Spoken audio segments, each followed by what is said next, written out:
Koilimachi, you can begin. We've gone live on Facebook. We, the Soroptimists, should try with our combined effort to create some work or project which will live after us, said our founder president, late Aarati Dutt. She was also the founder president of National Association of Soroptimist International India. Let us renew our pledge once again on this happy occasion of celebrating our 41st Charter anniversary. May I request all to rise or switch off their video.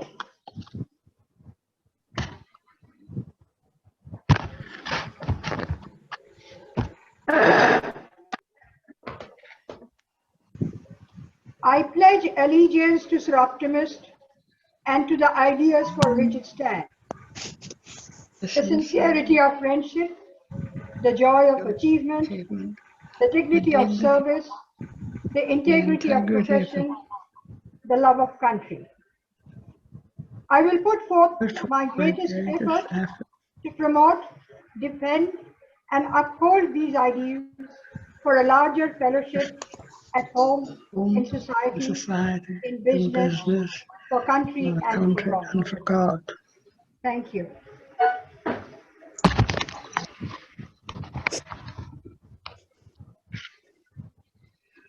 My name is Koili Roy.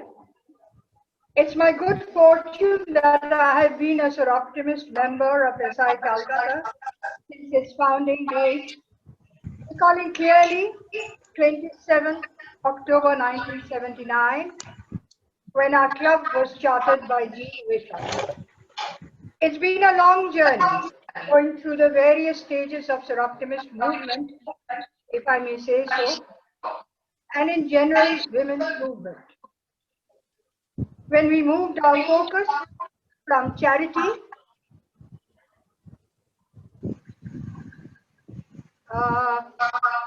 I don't know how the echo has come, but sent a message.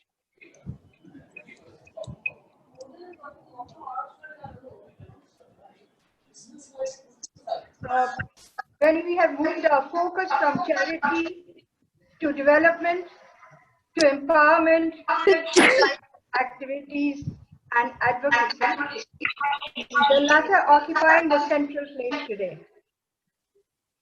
Therefore, today's theme of Ecosoc consultative status for SI, connecting UN to the grassroots, is very relevant and important.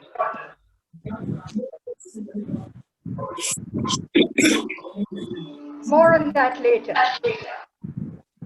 Before I hand over to our president for her address, just a few housekeeping rules. The entire proceedings will be recorded and screenshots taken from time to time. If you do not wish to be photographed, please switch off your video and erase your name. Request all to keep their audio on mute to prevent any background noise. Speakers are requested to unmute themselves when they speak. Question and answer sessions will be right at the end. Please use chat or communication section for asking questions. Due to paucity of time, we may not be able to take up all the questions, but we'll try our best. Now I have the pleasure of introducing our president, Uttara Dasgupta, who has been a member for a long time, with a break in between for professional reasons. Under Uttara's leadership, apart from ongoing programs, response to the pandemic and super cyclone has been very encouraging. 1,000 masks were distributed amongst poor students, and safe drinking water arrangement made in one of the worst hit villages of Sundarban, which you will know is one of the largest mangrove area in the world. Over to you, Uttara. Thank you, Koili. A very good morning and a good evening to all our Soroptimist members who join us across the globe time zones. I have the pleasure of welcoming all of you on behalf of SI Calcutta to today's program on our 41st Charter. Just a minute, I think there is an echo. Can this be sorted out? There is an echo. People are talking in the background without muting themselves. Okay, I'm sorry I'm interrupting. The echo has to be controlled by the host. The host has to put everybody on mute, and only then the echo will stop. I'm trying to keep everybody on mute. Mimashi, when you speak, you unmute yourself. So mute everybody. She will give you the permission to unmute yourself when you speak. That's how it needs to be done.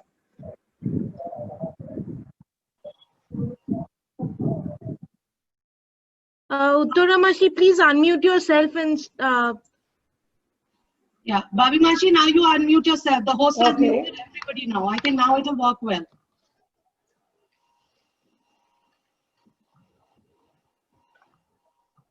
Okay. Is there an echo now?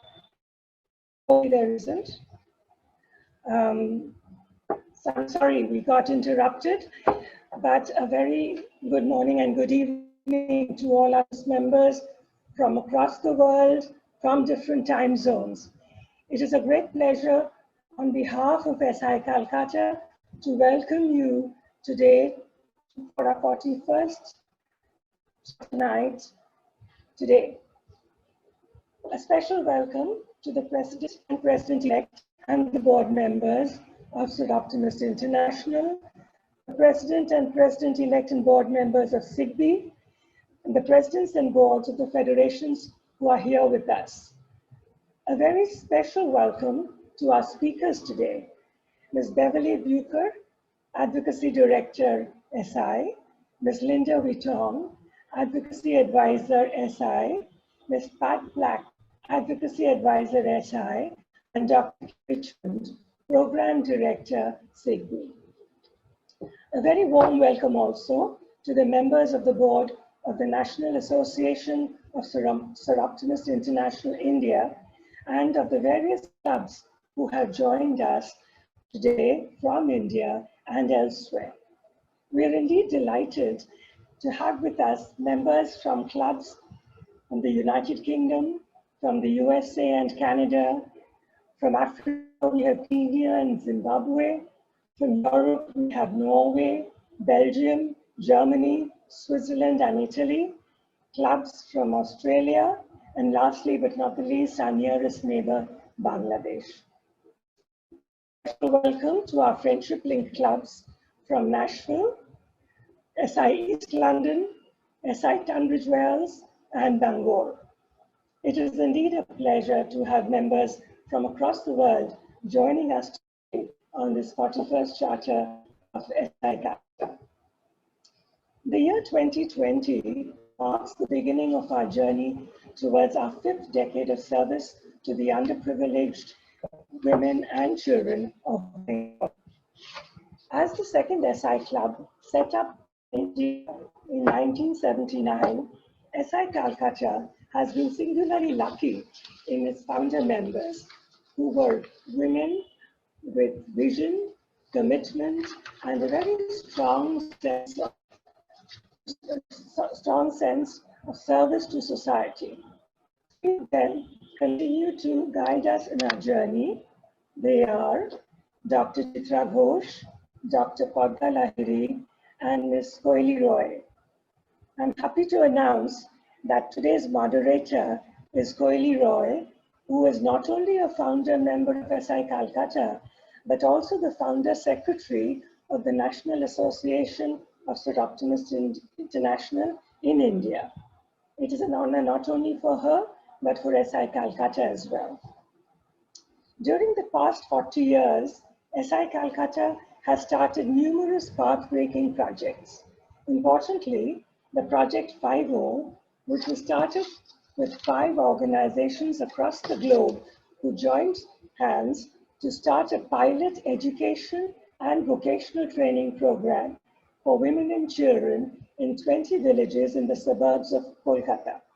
This was in the year 1981, and I'm very happy to say that till today this project continues, as does several other projects in education and sanitation, which have also continued over decades. One of the major contributions of SI Calcutta, however, I would say is the spread of Soroptimism throughout through the establishment of 8 SI clubs, not only in the eastern part of the country, but beyond its borders.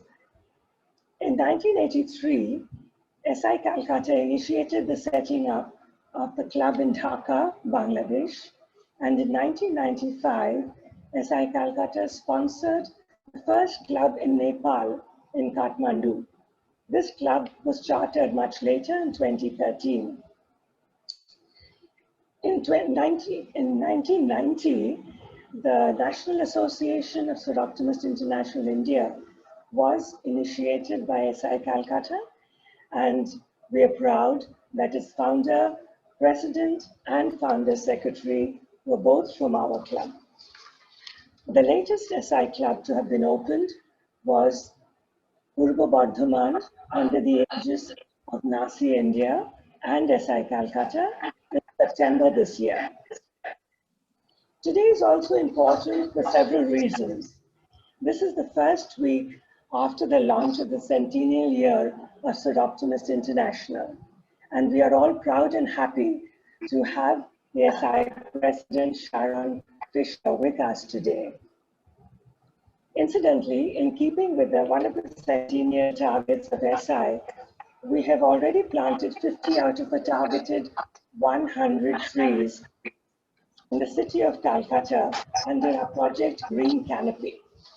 This was done to regreen the city, which was devastated by the cyclone in March this year, when more than 3,000 trees were uprooted in Calcutta itself.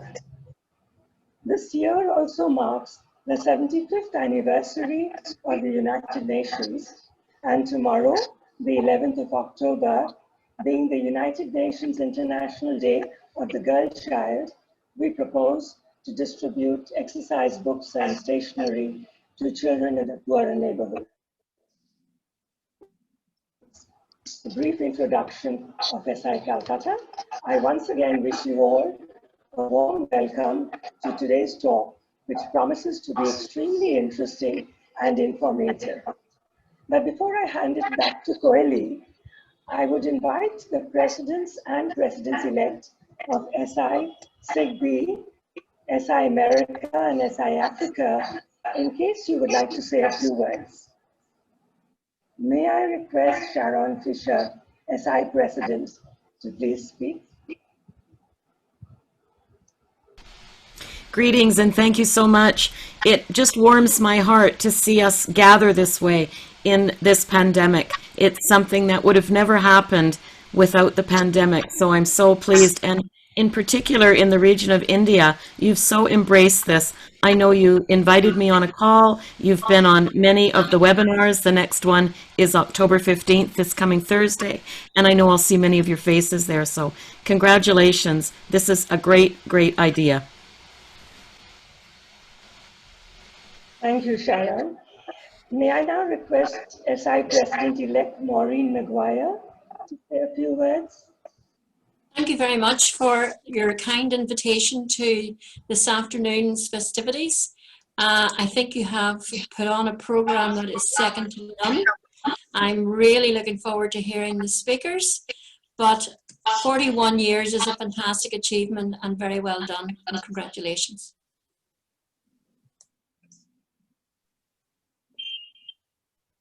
Thank you, Maureen. May I now request SIGB President Isabel Smith to say a few She's words? not here with us She's not yet. here. So Is Johanna Raffin is here? Yes. Yes. May I request you to say a few words, please? Yes, thank you very much. I feel very privileged to be with you today and to be celebrating your 41st birthday. You've got a little way to go to catch up with SI itself for your 100th. And if you're looking for something to do in a fortnight's time, why don't you join SIGBY for its conference, which will be live streamed. Thank you.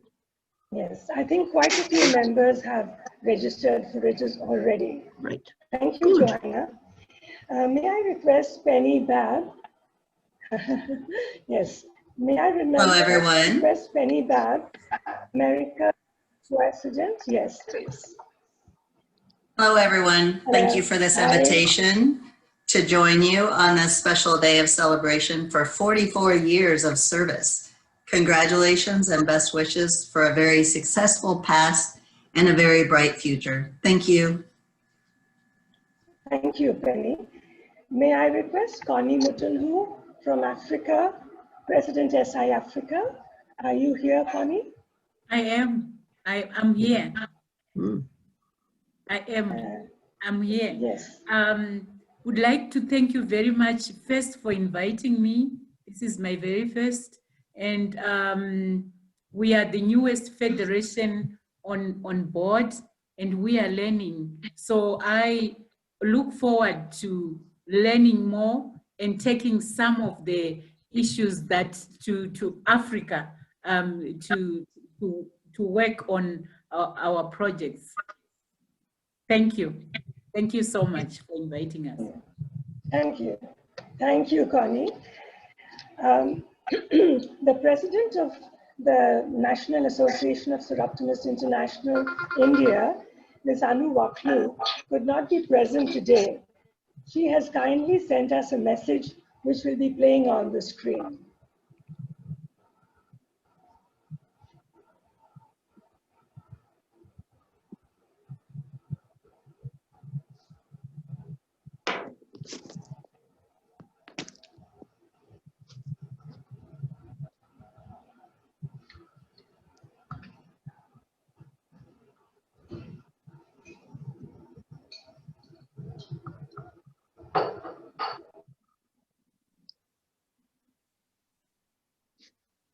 I think we are unable to hear her, Ayushi.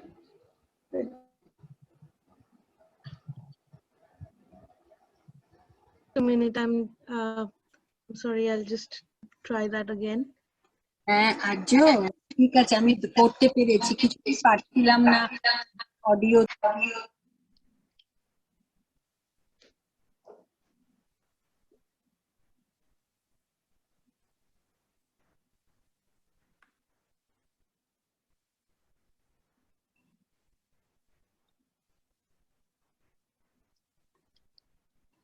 Are you able to hear now?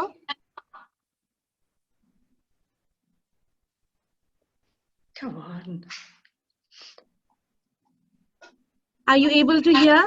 No, Ayushi, we can't hear. No, Ayushi, we can't hear. No, we can't hear. Yeah, you should be able to hear now though. Good evening, SI Calcutta.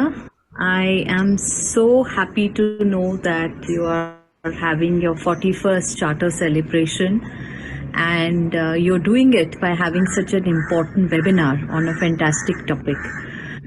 SI Calcutta is a club I really admire for your level of engagement, for your proactivity, for your futuristic thinking, and lastly and most importantly, I think for the quality of members you have.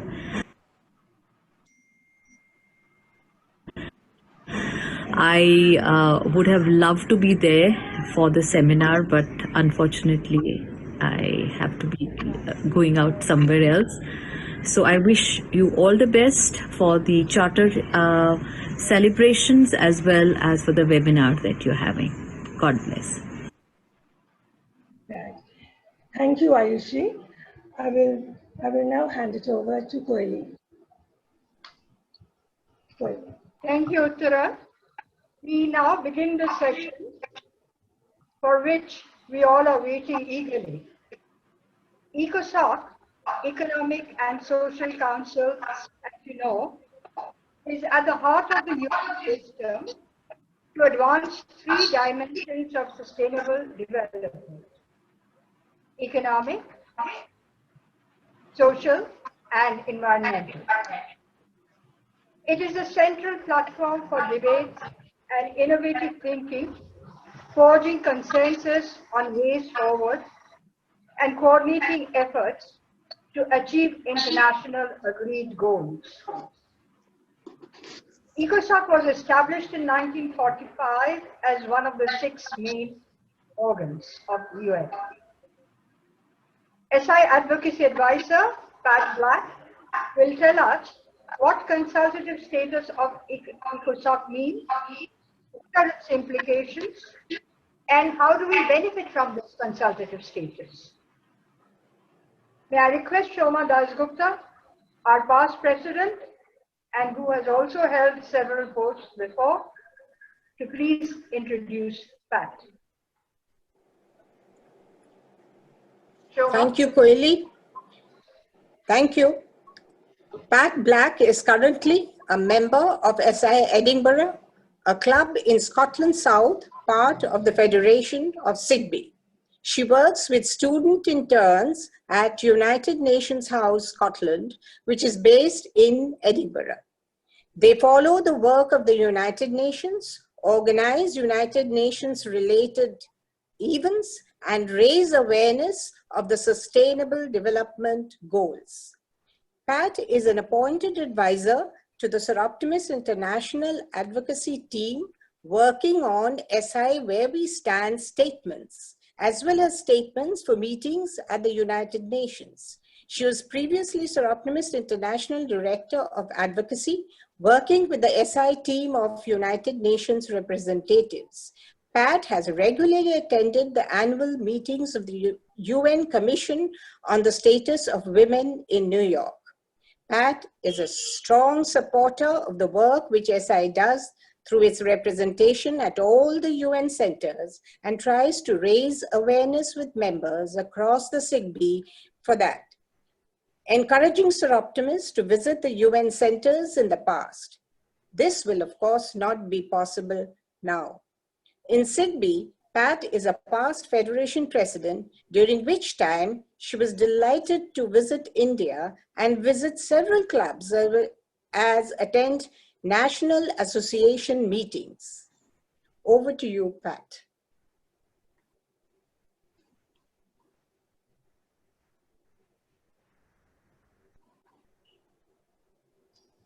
I need to unmute myself. Thank you very much for that introduction, and thank you, Hutara, for welcoming me, and thank you to everybody for saying hello. It's so nice to see so many familiar faces. Congratulations on your 41st anniversary. You have done some incredible work during that time, and I have been fortunate to see some of that work, so well done. I know the next decade is going to be full of equally fantastic projects.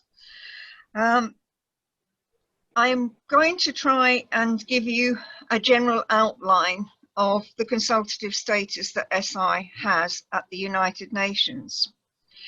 SI became a part of the United Nations family in 1946, and the photograph, the black and white photograph, shows a reception that Soroptimist International held for early delegates at the United Nations, and includes Eleanor Roosevelt, who, as you know, was very much responsible for the introduction of the United Nations Charter. I'll give you a general introduction to our status at the United Nations. Then Bev, Linda, and Kay will talk about the way in which the work that Soroptimists do at the grassroots level is used for advocacy at the United Nations. So it is incredibly important what you do at club level because that goes right the way through to our work at the United Nations. The first time that non-governmental organizations, that is, organizations that are not member states, were granted consultative status was in 1946, when Article 71 of the UN Charter opened the door for consultation with non-government organizations. Initially, there were only 41 of those non-governmental organizations. Soroptimist International has been there from the beginning. Soroptimist International then achieved general consultative status in 1984 when it was introduced. As of July 2018, there were a total of 5,000 organizations with consultative status with the United Nations Economic and Social Council, Ecosoc. However, only 134 of those 5,000 hold general consultative status. Out of those 134, only 11 focus on women and girls. So you can see that Soroptimist International has an incredibly important role. This status means that we can take part in events like the Commission on the Status of Women and the Commission on Social Development. General consultative status is granted to organizations that are concerned with most of the activities of Ecosoc. We have to be able to demonstrate to the satisfaction of that council that we have made substantial and ongoing contributions to achieve the objectives of the United Nations. We have to have a global presence. We have to demonstrate extensive experience and expertise across all of the UN work. So it's important, therefore, that across the globe, we are able to contribute to each and every one of the Sustainable Development Goals. To maintain our consultative status, we have to submit, can you go back please? To achieve our continued consultative status, we have to submit a report every 4 years, documenting the work that we do around the world. And we have to be seen to be highly active at the United Nations.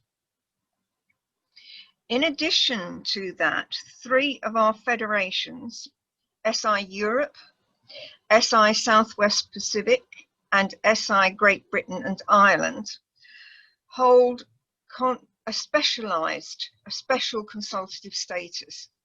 And about 4,000 organizations hold that status. Kay is going to tell you more about that later.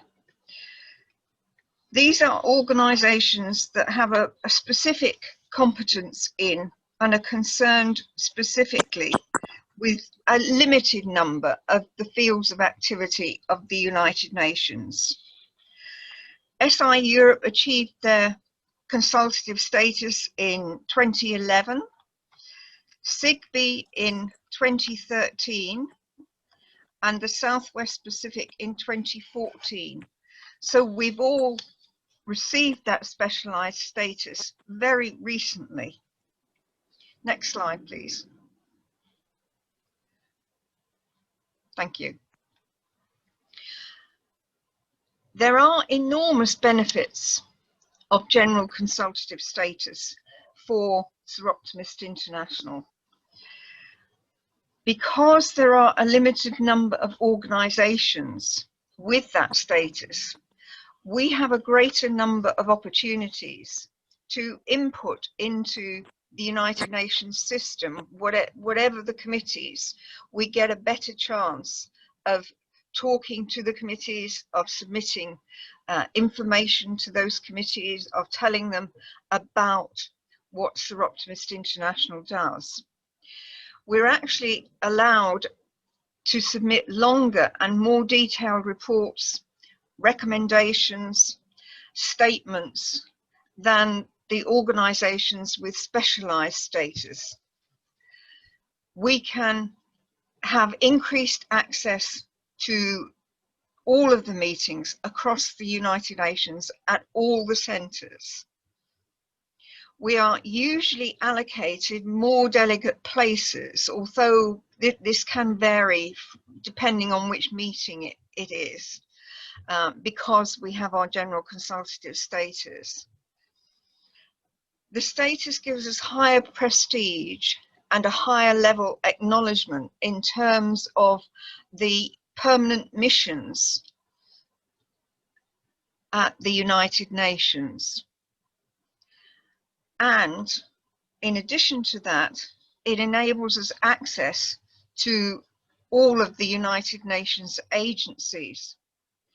So to help with this work, SI has an extensive team of volunteers, and they are all volunteers, and they put in a lot of time at the United Nations centres around the world. They work very hard to make sure we get these benefits from our general consultative status. And Bev is going to explain more detail about this in a moment. Next slide, please.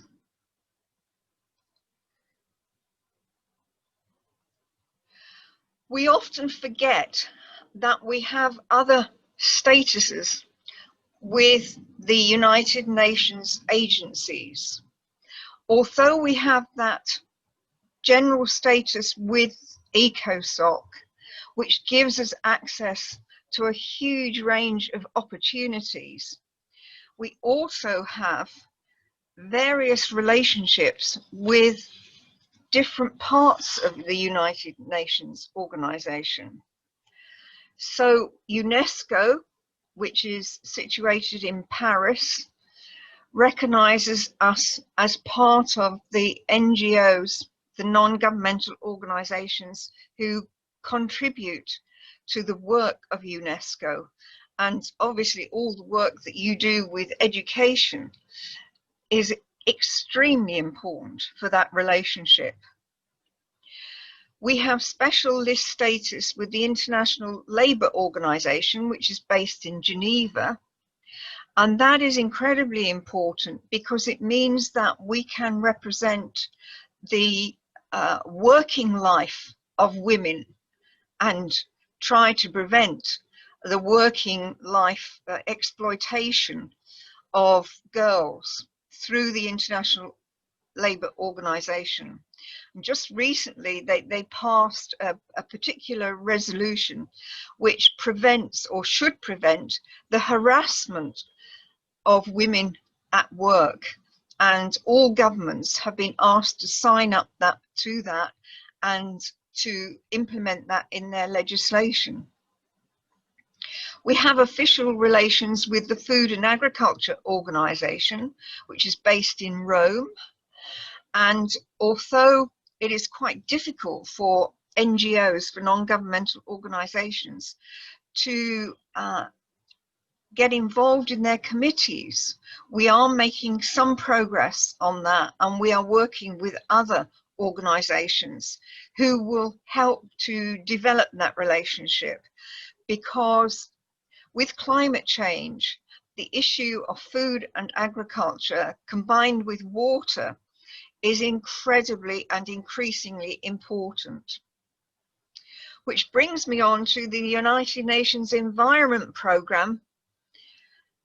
That is based in Nairobi, and we have an incredibly active team of volunteers there who are able to input into the meetings of the Environment Programme. Bev will no doubt tell you a lot more about the work that they do later. We have consultative status with the United Nations Industrial Development Organization. It's not one of the areas that we have been extremely heavily involved in, although it is important, again, in terms of women's work.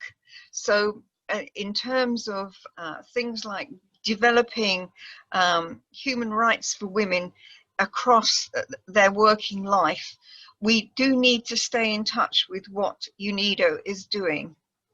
And finally, we have recognized status with the Department of Global Communication. You may have noticed that SI America does not have the specialized status that the other three federations does, but they do have recognized status with the Department of Global Communication. Overall, our consultative status across the UN is one of SI's unique selling points. As I said at the beginning, there are only 11 recognized organizations that deal with the work needed to improve the lives of women and girls. So it is so critical that we stay involved, that we are involved. We have many members who have been interested in getting involved, for example, in CSW, the Commission on the Status of Women.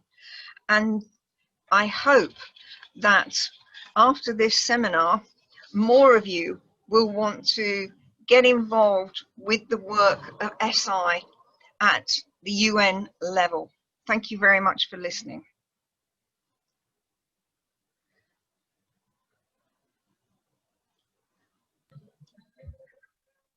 Thank you, Pat. I will just try to highlight some of the points mentioned by you. If I go wrong, please correct me. Pat started by giving a general outline, and that SI joined the UN in 1946.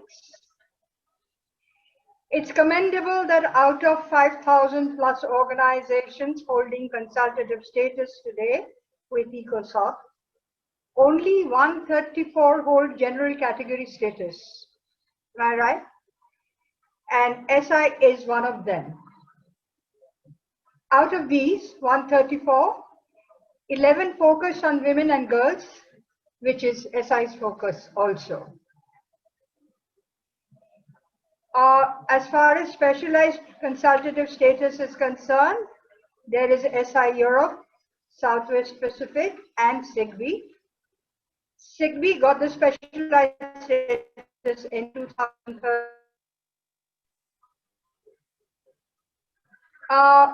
There are various requirements for general consultative status, but the very important one is that the organization needs to demonstrate that they have substantial and sustained, which is a very important word, not only substantial, but sustained contribution towards objective of UN.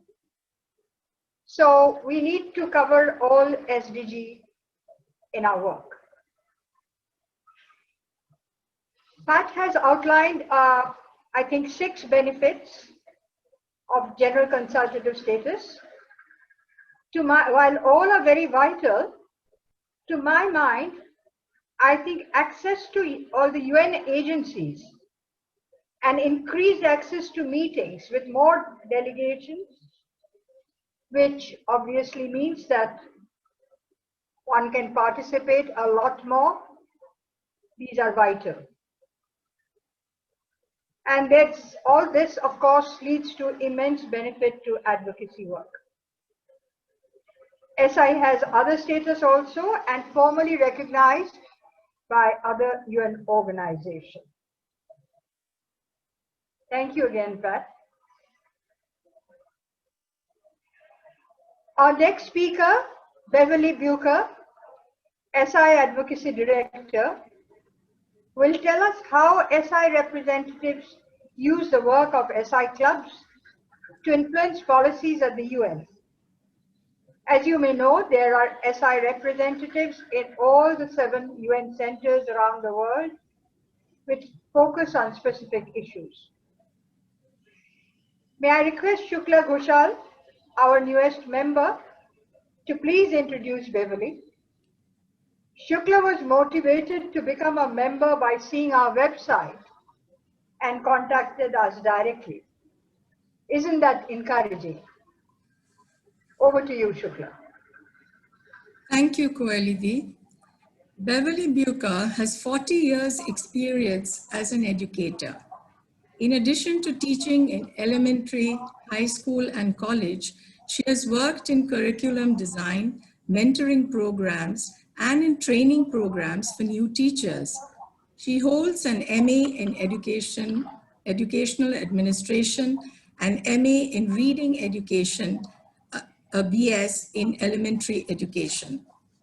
A Soroptimist since 1993, Beverly has served at many levels of the organization, including SIA Midwestern Region Governor, SIA Federation Board Member, and numerous leadership positions at the club level.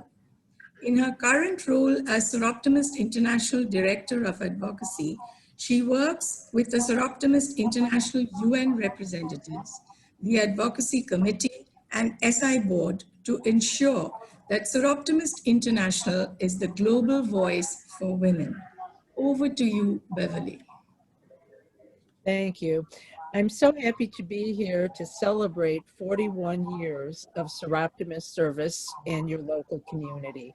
This is a great achievement, and I have heard so much about the great work that you do in the international communities.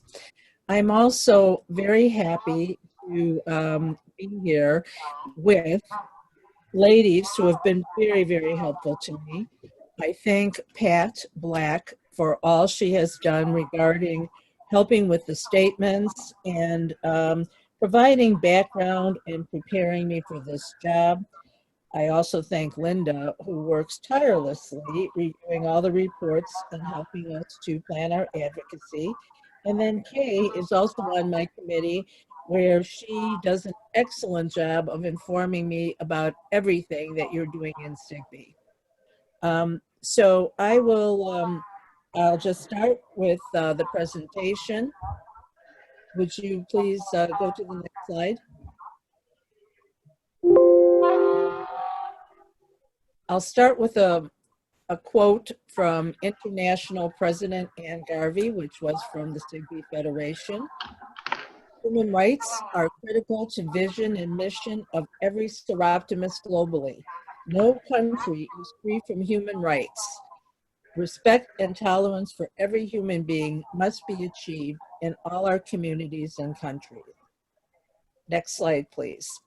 The quote from Anne Garvey is very important, especially today, because today we face many obstacles in the United Nations. There is a pushback by many member states regarding all of the rights that we have fought so hard to achieve, and especially in this particular year when we're celebrating 25 years since the Beijing Platform for Action. We have not made the advances that we had hoped to make.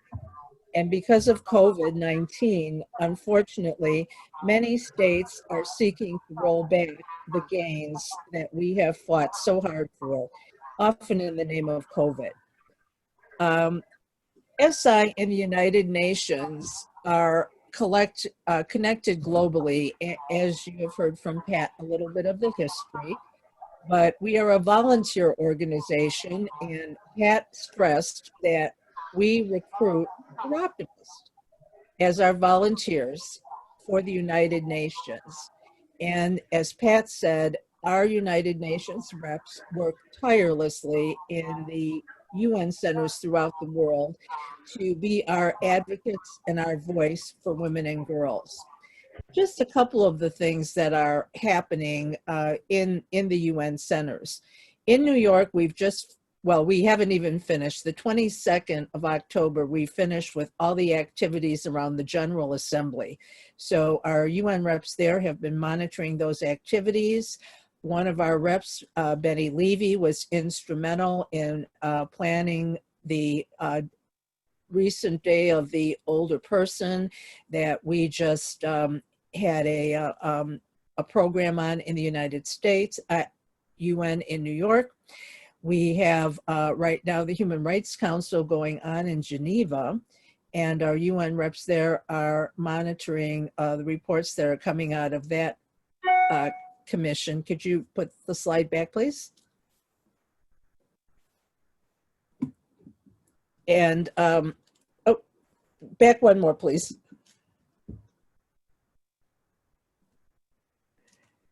In Rome, we'll have the International Day recognizing food security this week, and we have Dr. Liliana Mosca, who is our representative there, and she will be attending meetings.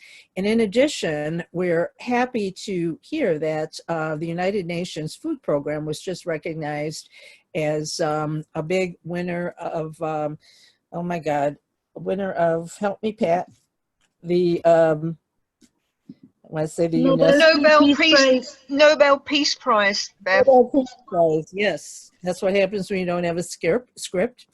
In Nairobi, we're working on environment, and we're in preparations for the United Nations Environmental Assembly, which is slated to happen in February.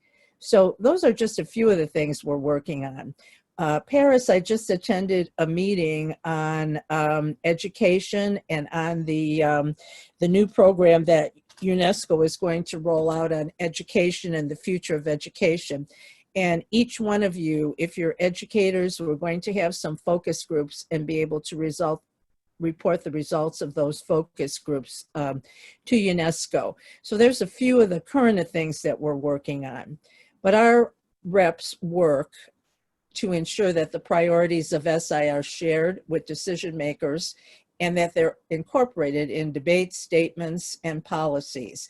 So this is why it's so important that we have your information of what you do in your local communities, because our reps are able to convey this information at those meetings. They follow commissions, special sessions, seminars, NGO meetings, and really everything in between. They work with many other NGOs on a variety of levels. They're expert networkers, and they take every opportunity to share your work with member states, with the UN, and with other NGOs. Next slide, please. As Pat said, we currently have 21 reps working across 7 centers. Our newest center is Bangkok, and in Bangkok, we work through the Economic Social Commission for Asia and the Pacific. Our rep, Teresa, in Bangkok is especially adept at speaking out at meetings. She's constantly asking me to send her program information on the various topics of the meetings and projects regarding those topics so that she can get up. She has no problem standing up at the microphone and talking about Soroptimist International's work in local communities, and everyone is usually impressed. All of our work is based on the principles of human rights, and it's driven by our club projects. Our United Nations reps advocate for women and girls and lobby governments to make sure that everyone's human rights are respected. If you turn to the next slide, please.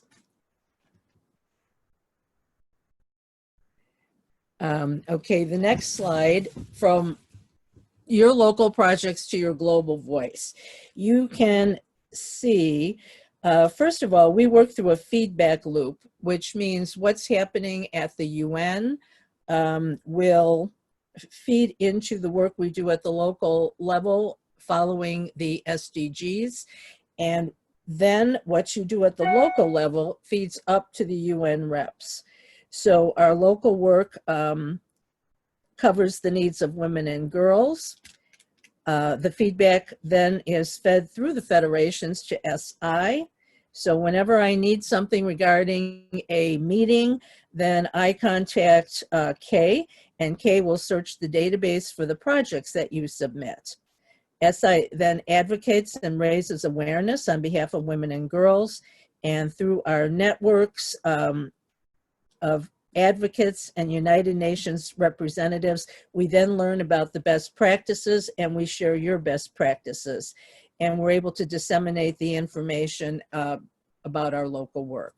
Next slide. So your club projects are so important. You work at the local level. Your community-based work gives SI hands-on knowledge regarding what works in communities. Your local projects are aligned to the SDGs, and these then feed up to the UN reps, and they use the information to report issues and best practices. So reporting your projects is really important, and you have a database. SIGBE has a database in which you can do this. But a little bit about what should be included in projects. What works best is not only a list of projects, but being able to report not only what your project is about and where your project is located, but also the quality of your reports is important. Your data tells the story.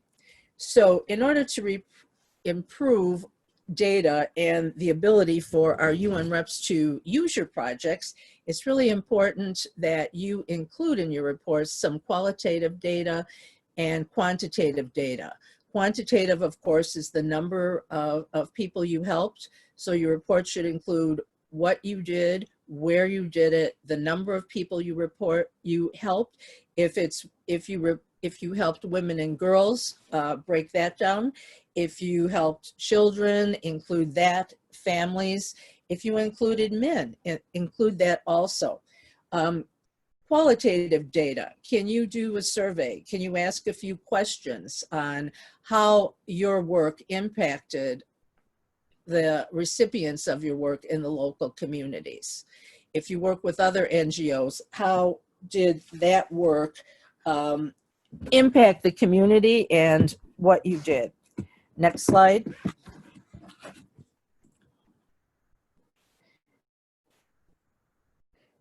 So even though Soroptimist International, we work through the gender lens. So we focus our work on SDGs 4 and 5. But as Pat said, we have general consultative status. So all of our work intersects with all the other SDGs. You don't work on one SDG in isolation. So looking at our work, we see that it is important, and we do cover most of those SDGs. So we aim to give the local voices of grassroots women and girls a global impact. Because women and girls around the world did not get to experience their full range of human rights, it's really important that our UN reps are in those communities and in the United Nations working to spread the word on what we need to do and help women and girls to realize gender equality. As Pat said, we have a number of ways that we work, but our projects are reported during commissions, meetings, parallel events, side events, reports, and Sharon is on the call. We have the opportunity to do interventions. And what an intervention is when you are at a UN meeting and you are able to speak from the floor to address one of the concerns that's being discussed in the meeting. At the Commission on Social Development, Sharon has had to present these interventions at 2 of the last meetings.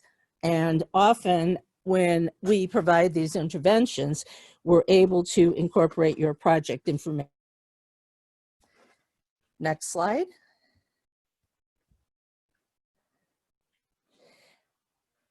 How can you identify where project information is used?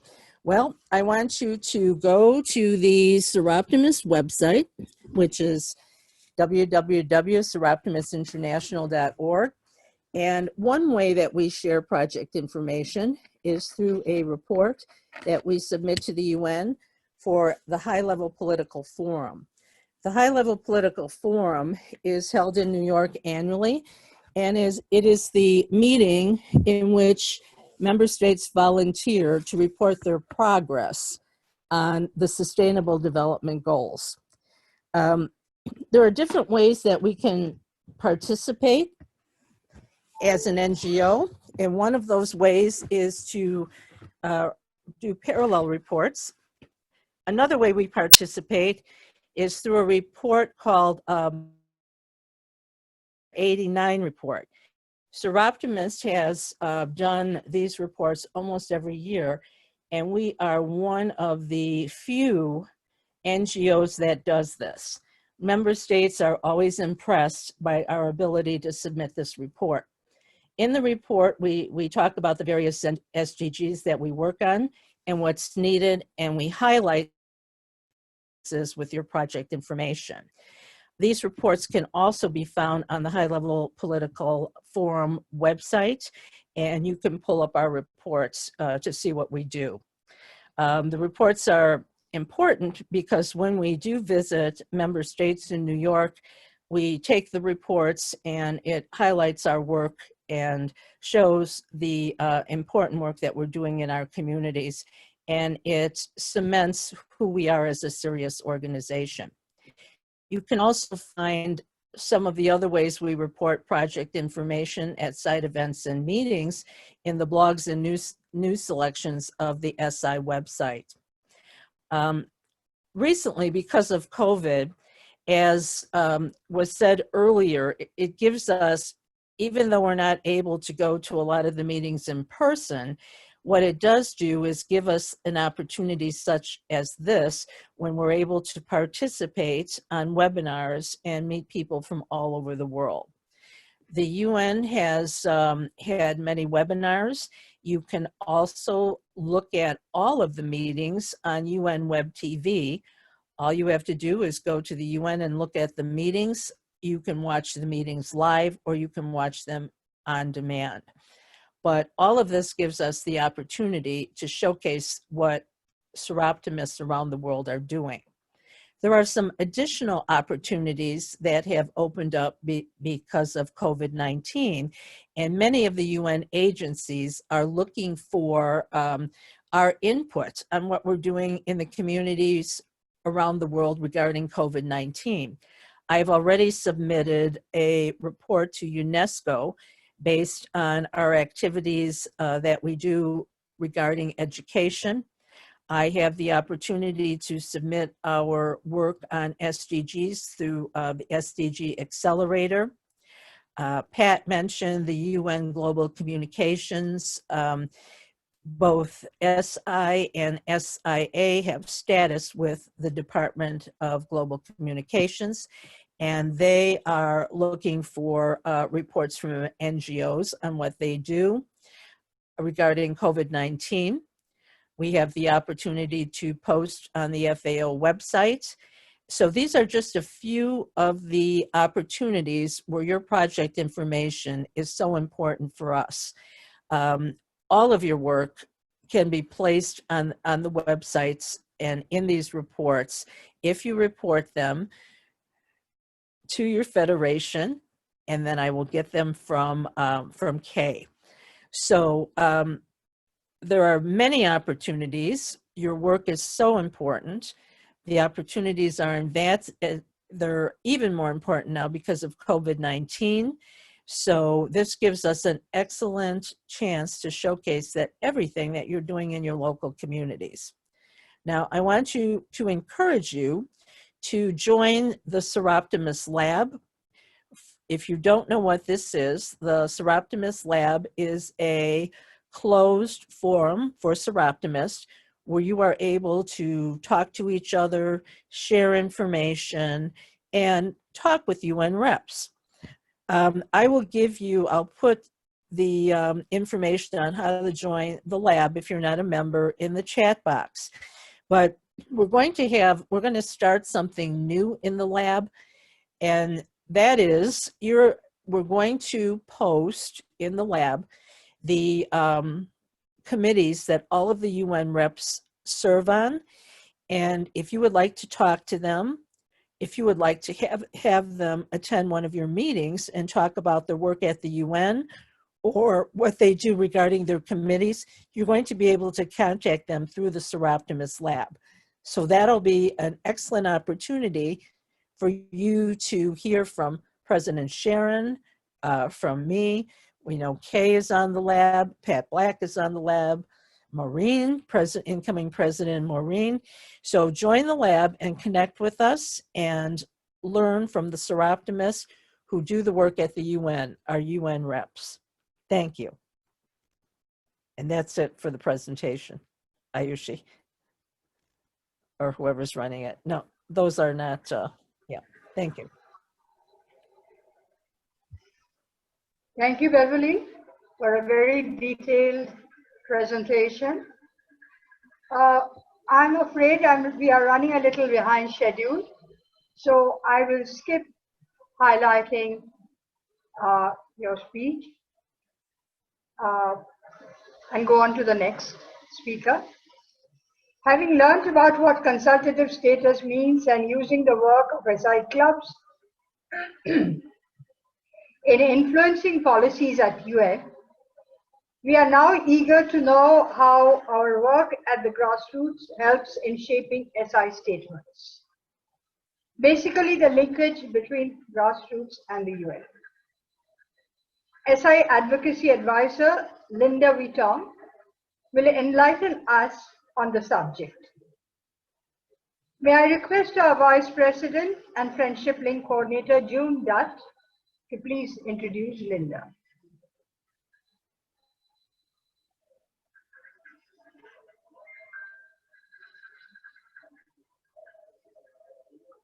June.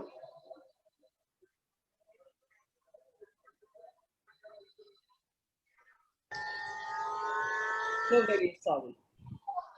I forgot to unmute. Linda has served as President Soroptimist International of Marin County, California. She has been a Soroptimist International research and advocacy consultant speaker regarding the various forms of femicide at the UN in Vienna. She is part of the Soroptimist International Founder Region Legislative Advocacy Committee and has assisted in arranging a program on human trafficking at a UN presentation. As a prosecutor, she has also endorsed and upheld laws to protect women and children who are victims of domestic violence, sexual assault, trafficking, elder abuse, child abuse, molestation, fraud, and homicide. She has been a strong advocate for offender accountability and justice for the community. I just skipped out one thing. She has served as district attorney also for Marin County, California. She is a tenacious, creative, decisive, and ethical advocacy specialist and has a deep and abiding commitment to serve the cause of human rights and protection of women and girls, both locally and globally. An effective negotiator, problem solver, and leader who does what needs to be done in order to obtain results, promote positive growth, and facilitate change. Over to you, Linda.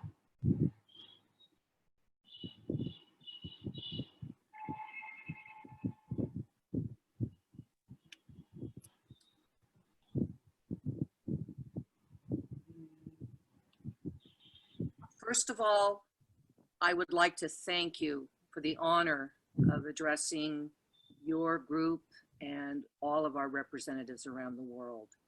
The other thing, congratulations on your anniversary, all of the milestones you've already achieved and all of the achievements yet to get, all of the achievements yet that you will not only achieve, but surpass. You're going to raise the bar on everything that you do. And so I'm even congratulating you in advance. Much of what and where we come from has already been discussed. The people who go to work on the documents come from all over the world, and we represent the views from all over the world. I call us the text team, and Pat Black is part of that. Bev, of course, is part of that. Sharon Fisher is part of that. I wanted to give you some examples of how your concerns are our concerns and how we fight, persuade, if necessary, cite a 500-page paper with 2,000 citations to back our arguments. The first one I'd like to mention, because I think it's going to be very prevalent in this day and age, is austerity. In the recent past, we have had paragraphs that say states are to refrain from cutbacks in social protection systems, public services, and sustainable infrastructure that benefits women and girls. And in the past, some of the states have wanted to delete that, either in treaties, declarations, or outcome documents. This is where your text team, which is comprised of, again, NGO representatives around the world, give their inputs, starting from the local community to the international community, about what their concerns are. So when we're looking at an austerity deletion, we argue, no, you can't do that. And we cite previous declarations and even outcome documents that have said, in essence, women are essentially productive forces in all economies. They're particularly important in an economic recession, and programs and measures designed to raise the status of women should not be relaxed, but rather be intensified. And we give them the citations if they want. We give them the language if they want. And we are generally successful in keeping austerity pledges into our documents. Another example is healthcare services. And I thought that's probably pretty relevant in this day and age. And there's a page and a half of citations from previous UN declarations, outcome documents, treaties that says women and girls, all people, are to be ensured the affordability of healthcare services that include the highest standard, the highest attainable standard of physical and mental health care. Now, every now and then when we're looking at a text and we're looking and going, okay, what are they trying to expand? What are they trying to diminish? And we see texts that say, for example, we just want to recommend quality essential services and do away with sexual reproductive rights. No, this is an example of escape hatches that are at play. Escape hatch is they're only offering quality and essential. That's lowering the standards. And who decides what is quality and who decides what is essential? We go and cite a page and a half of citations to them, and we say, here's the citation which talks about the highest attainable standard of physical and mental health care. And while we're at it, when we're looking at some documents recently, we see they don't have anything about medicine. They don't have anything about standard health care. So what do? We go through our research, we compile it together, and we say, okay, we want to talk about not only healthcare, but we want to talk about medicine. And we want it to be universal. We want it to have equitable access. We want it to be affordable. Now, that's something a lot of states like to try and kind of, maybe if they ignore it, it'll go away. No. Back, affordable. We want it to be essential and effective healthcare services and medicine for all. We want it, in essence, to be medicine that is up to date, relevant to our conditions, and affordable. We also like to add the sentence, and we are generally successful, that Any use of such services and medicines should not expose the users to financial hardship. Time and time again, we've had input from people who say, I would love to have this medicine, but I can't afford it. If I do this, my family will suffer. So we put that clause in there too. And it's to the state's credit that very, very often they adopt it. Water, sanitation, transportation, food, and energy. Okay, these are all things that women need and girls need to thrive. It is very interesting when you look at the initial document as sort of a starting point to see what they put in and what they don't put in. So we look at it and we go, okay, this is just bare bones. We want the following. We want there be equal access, safe transportation, energy, water, sanitation. We want them to be reliable. Hello, if it's not working, if it's not operating, it's not going to help you get to the market. It's not going to help you get to the schools. It's not going to help you to help your family. So in addition, we want the transportation, I'll use that as an example. We want the same standards for land and water. And for going to work or school, we're going to say, whether you're going to work, you're going to school, or you're just visiting your family, we want the same type of safety, access, reliability. Disabled people are able, again, to have equal access, and women can go about their business, whatever that is, without fear, feeling safe, and that they can rely on this transportation, especially being as so many of them do not have access to private transportation. Water. We want to deal with having sufficient hygienic facilities and infrastructure. We want women, and I keep reminding a lot of people when we're arguing about this, a lot of the states, we're over 50% or 50% of the population, folks. You do very, very well and benefit the economy as well as the climate crisis if you incorporate all of these services so that women and girls can become educated, continue their education, no matter what. They can rely on these certain services. And with respect to sanitation, we ask that it be secure and socially and culturally acceptable, and that it provide privacy and ensure dignity. We also add, because sometimes they tend to leave this out, that migrants are people that are affected by natural disasters, humanitarian emergencies, or armed conflict or post-conflict situations be included in these clauses. With respect to escape hatches, one thing that we almost see as a tradition every year is where states will say, yep, I'm going to agree to this, I'm going to agree to that, but it's subject to, check one of the above, internal law, the state's constitution, the precept of a certain religion or religious law, or they phrase it religions or national law. The problem with those phrases is that they're very vague, they're ambiguous. We're not quite sure, based on that, what they're actually going to follow by way of pledges and what they're not going to.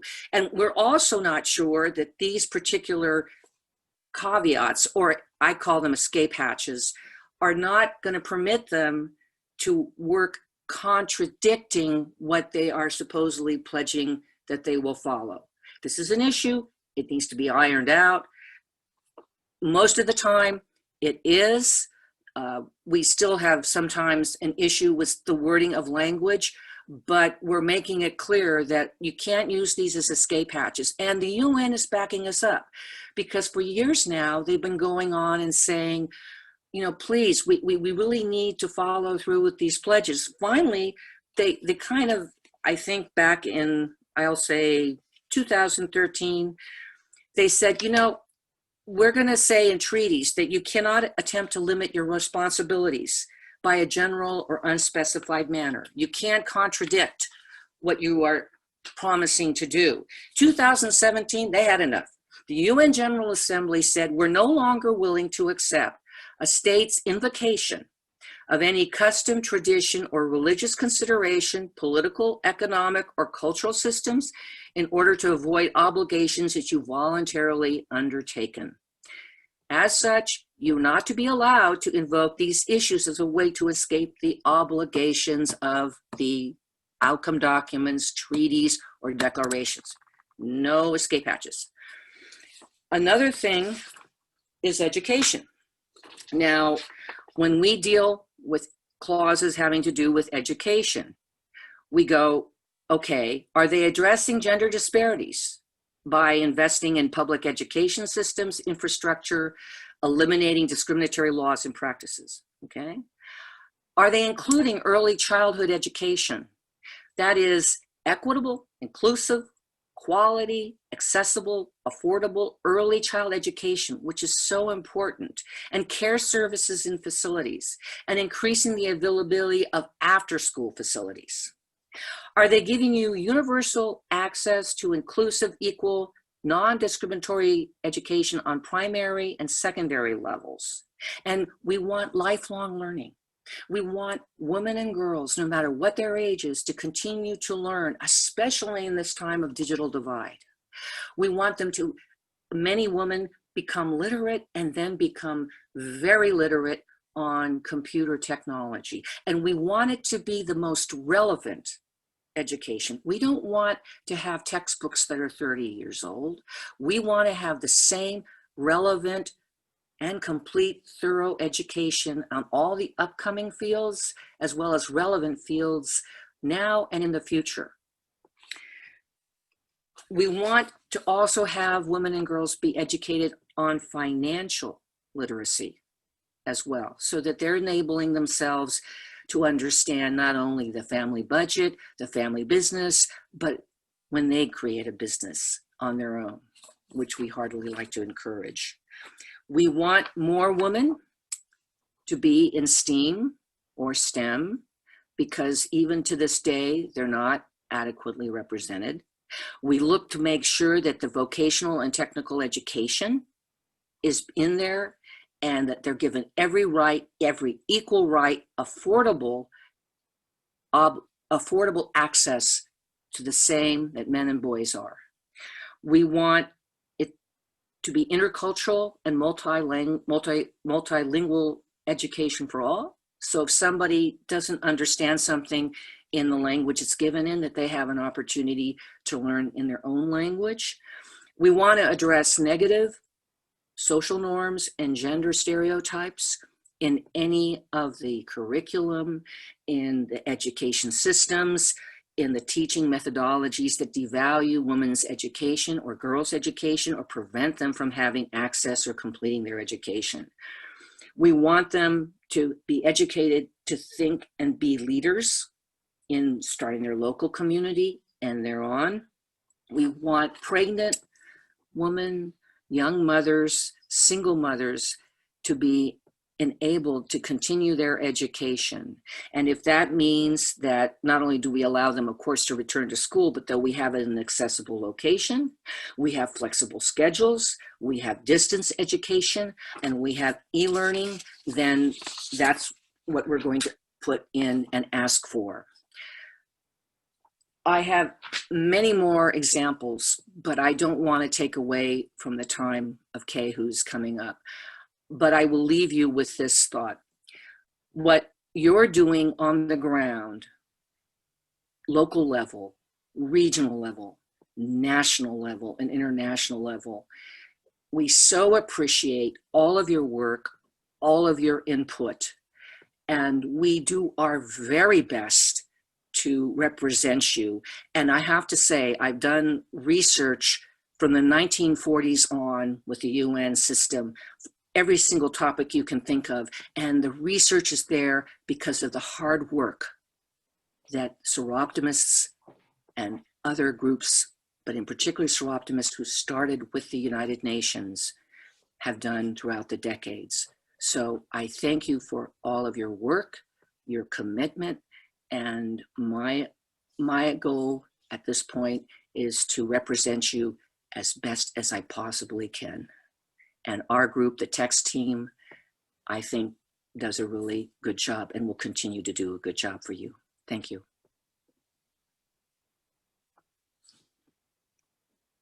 Thank you, Linda. A very, very vivid grassroots situation that you spoke about and their requirements. It's very detailed and very clear what SI is aiming at, and let's hope and wish and pray that sooner than later we will reach that situation. Thank you.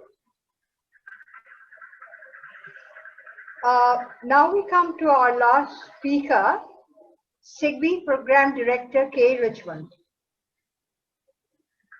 We know SI has a consultative status since 1946, which was elevated to consultative status, general consultative status, which is category 1 in 1984.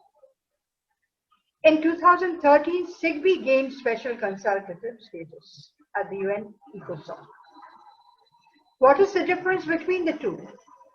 What does special consultative status mean? What are its implications?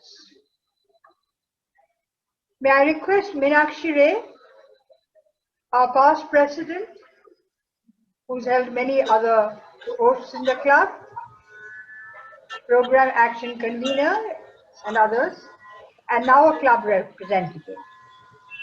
Meenakshi, please introduce Kay. Thank you, Koalidi. Good evening. Dr. Kay Richmond is a physician with specialization in public health. She has worked in the UK and abroad.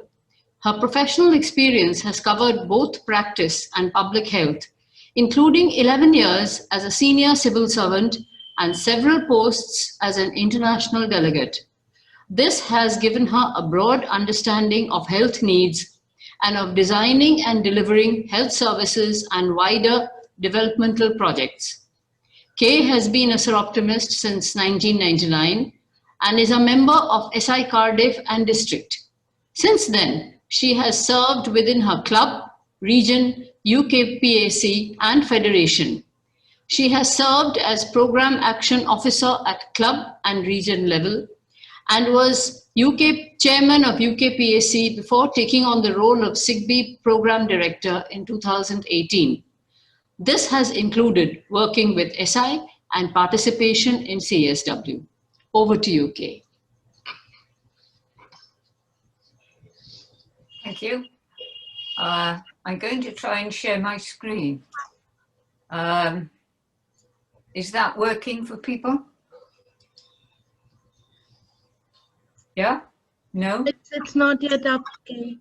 Okay. If you put it up without sound then, and I'll ask you when to move, okay? Sure, I'll do that. 1 second, please. Thanks.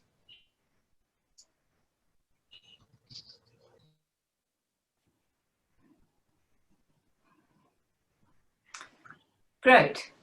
That's wonderful. Hello. Thanks very much, Yushi. Thank you to SI Calcutta for the invitation and to Pat, Bev and Linda for their expert contribution. Sorry, is that okay now?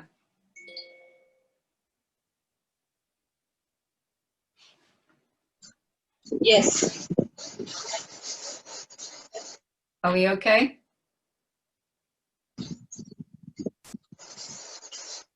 Yeah, we can hear you. Can you see the presentation? Taken when I was at CSW. Keep it run.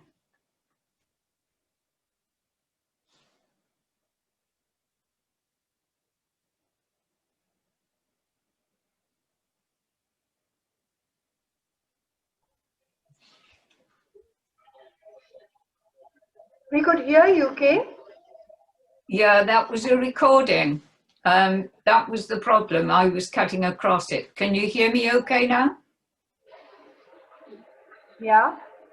And can you see the presentation? Yes. Great. So thank you to SI Calcutta for the invitation, and to Pat, Bev and Linda for their expert contributions. I thought you might like to see the Ecosoc Chamber in New York, taken when I was at CSW. Ambassador Munir Akram of Pakistan was elected as the 76th president in July 2020. Now we've got problems scrolling through, so can someone go to the next slide? Thank you. Which category do you think SIGBI should have? General or special? SIGBI covers all elements of the 5 Ps of the SDGs. SI does not at the moment, but it does.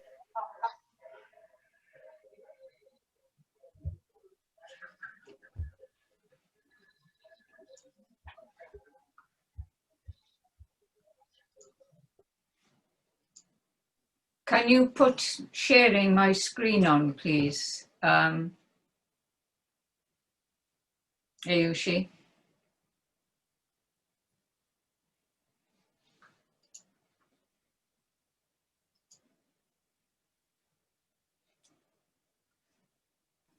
Are you able to share now? Yes. Is that sharing? Yes. Okay, so which category do you think SIGBI should have? General or special? SIGBI covers all elements of the 5 Ps of the SDGs. Sorry, a little bit of confusion here.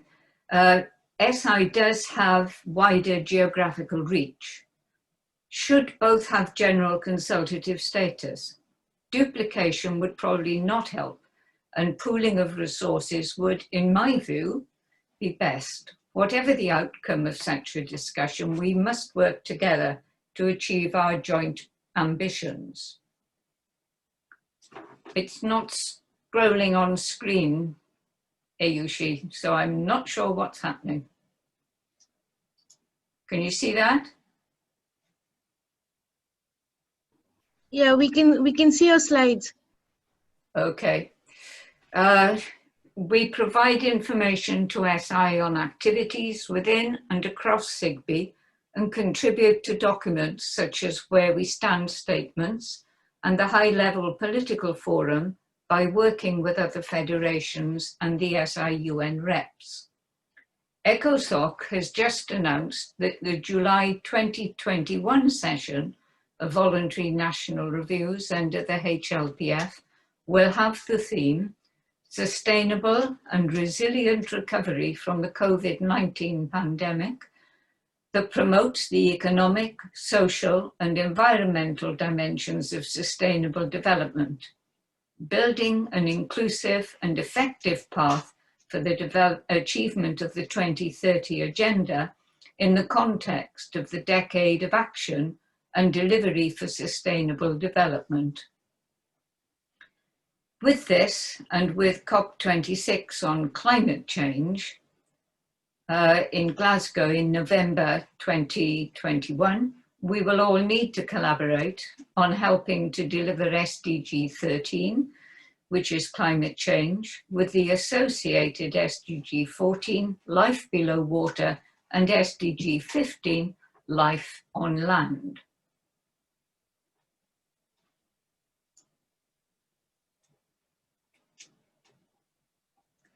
SIGBI, sorry, next slide.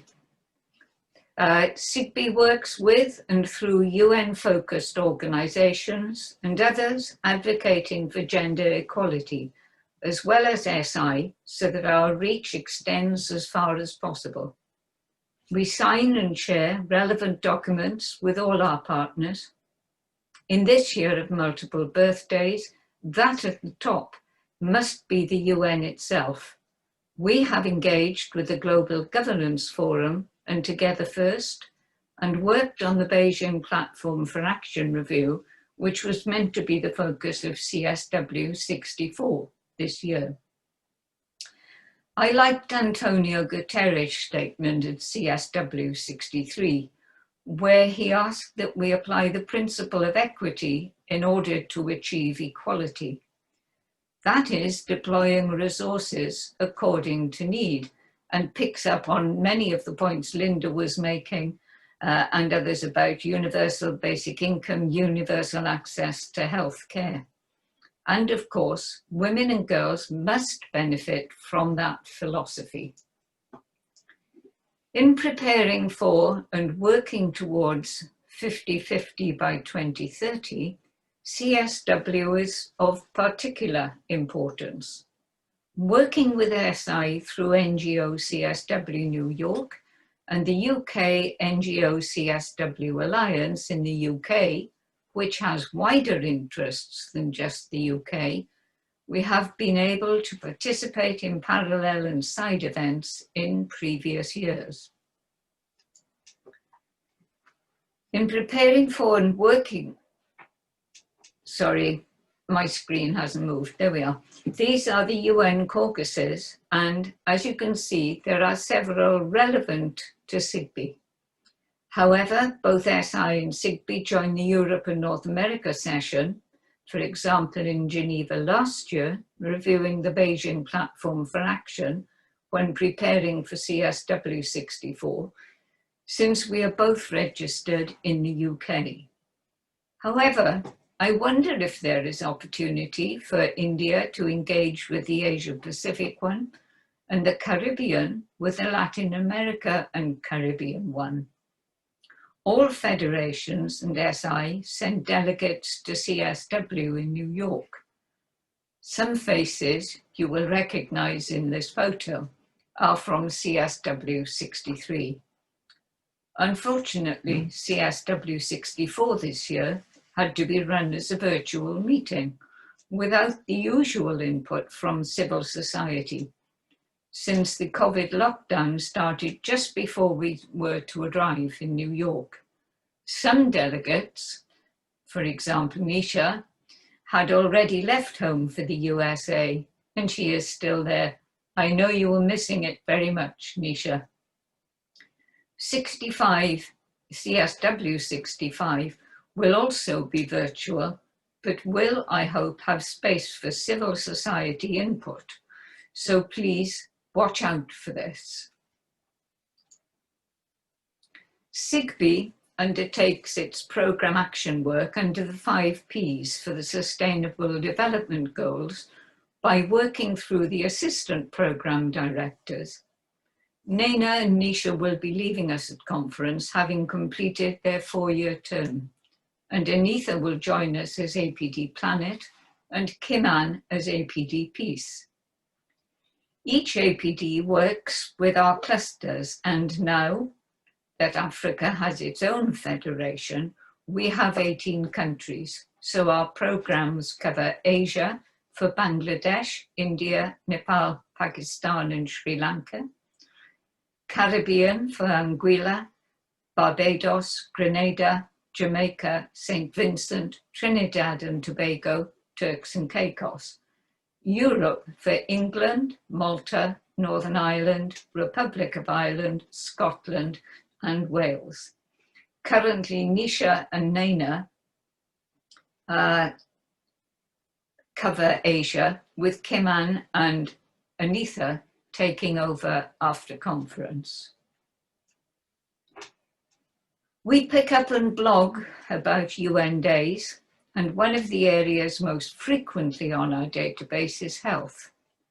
But can this be taken in isolation? This graphic illustrates the connections between and across various sectors, and thus SDGs. Linda referred to peace and security, and it's long been a concern internationally. In 2014, William Hague and Angelina Jolie launched the International Protocol to increase prosecutions for sexual violence in conflict. SIGBE was there at the O2 in London.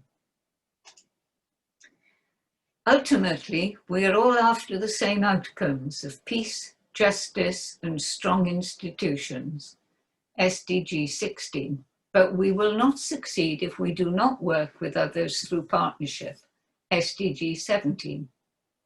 These are the pillars on which we will need to build our success so that we achieve success in other SDGs and ultimately achieve gender equality together. Thank you.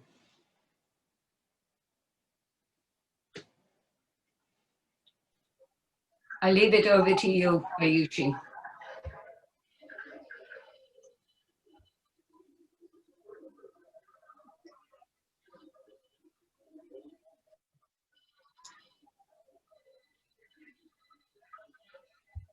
Sorry, I've finished.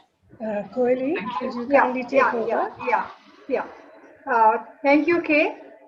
I think at the end of the session, we have a very clear idea as to the consultative status and the difference with the special status, and very importantly, how the work of the SI Club influences policy making and how the actions of at the grassroots help SIGBI to make the formulate the statements, SI statements.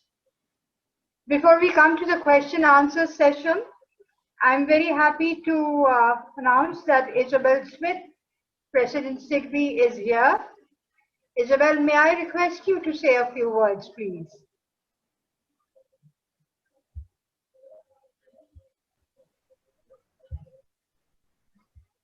Hello. I'm so sorry I was late. Unmute myself. I'm so sorry I was late. I was on a previous meeting with the country national presidents, and I didn't chair it very well because it overran by 30 minutes, so my apologies. But congratulations, SI Calcutta, on your 41st charter.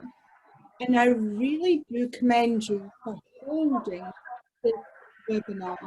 It is so important. It's what attracted me to Soroptimism, is this sense of being an international organization. 89,000 members, or how many members that we are now, all focused on making a difference to the life of women and girls. And then, as all your speakers have so eloquently elaborated, using the UN SDGs to be able to hang our work, our programme work, at a local, national and international level on those SDGs. The fact that you are doing these webinars, and perhaps because of COVID, we have this opportunity to explore technology more. This is, I think, my third or fourth trip to India, and I am thrilled. We would normally delegate these things to people closer to your location. But look at how many people from across all 5 federations are actually here with you this evening, celebrating with you your webinar and their interest in the subjects that you've chosen, and to celebrate with you your 41st anniversary. I'm so thrilled to be here with you. I'm so thrilled yet again to have heard people like Pat and Kay and Bev and Linda and everyone else, and also just to celebrate with you. Congratulations.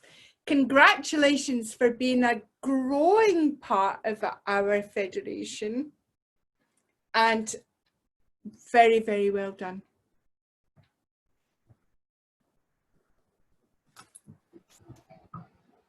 Thank you, Isabel.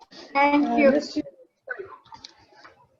Yes, we missed you at the beginning when I had requested everybody to speak. So I'm so glad you just addressed all of us. We were waiting to hear you. Thank you. We come to the end of the sessions. We will now proceed to the question answer session. But before that, I would just like to say, and I'm sure all of you will agree with me, that We've had very amazing line of speakers, and each of them giving us such detailed and clear understanding of the entire subject matter. And I think our biggest takeaway is that we are inspired, we are motivated to do more, to work more, and to work more closely with SIGBI. With this, I would now like to hand over to Ayushi Kundu with a brief introduction. Ayushi is our youngest member, and she is the program action convener this year.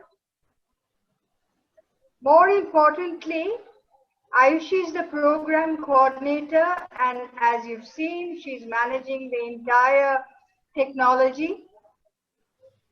And she's taken a lot of trouble to have all of you here together with us this evening. Thank you, Ayushi. In fact, many of you may know her as Ayushi is SI President's Appeal Coordinator for the Road to Equality 2019-21. So Ayushi, over to you.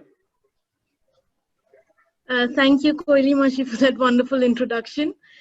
We have a few questions specifically for some of the speakers.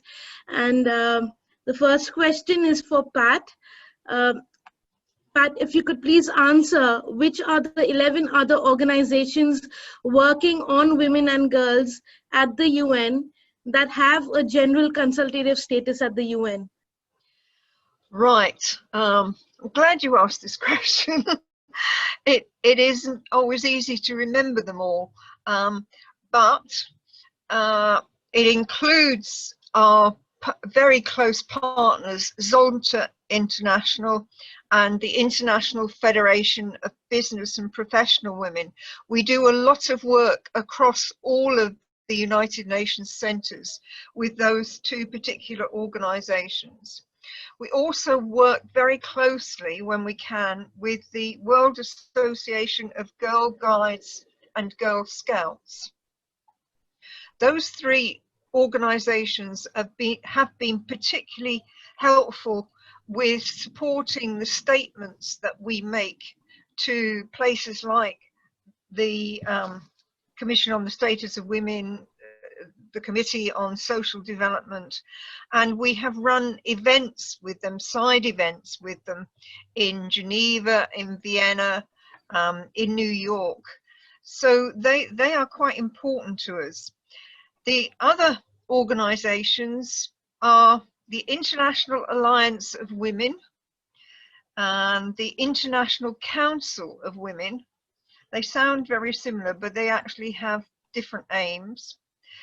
The Women's International Democratic Federation, International Planned Parenthood Federation, and you may know that they have worked incredibly hard in the United States of America to try to ensure what Linda pointed out, this pushback on the sexual and reproductive health rights of women in many of the states. We have also the Association for Women's Rights in Development, the National Council of Women of the United States, and the International Center for Research on Women. And very recently, the Association of Negro Women have joined the United Nations. They are actually based in Africa, which is why I find that the title of the organization quite unusual. But those are the 11 other organizations that have general consultative status and which concentrate on supporting women, trying to make a difference to the lives of women and girls. Very close partnerships with some of those from Soroptimist International. I know Sharon has shared a platform with them on several occasions, for example. Does that answer the question? I hope so. Thanks, Pat. The next question, I'll throw it open to any of the speakers who are willing to answer.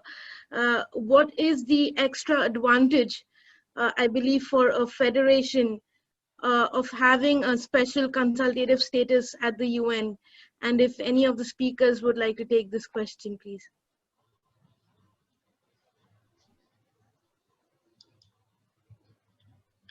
Pat, if you'd like to answer that question, if nobody else is answering.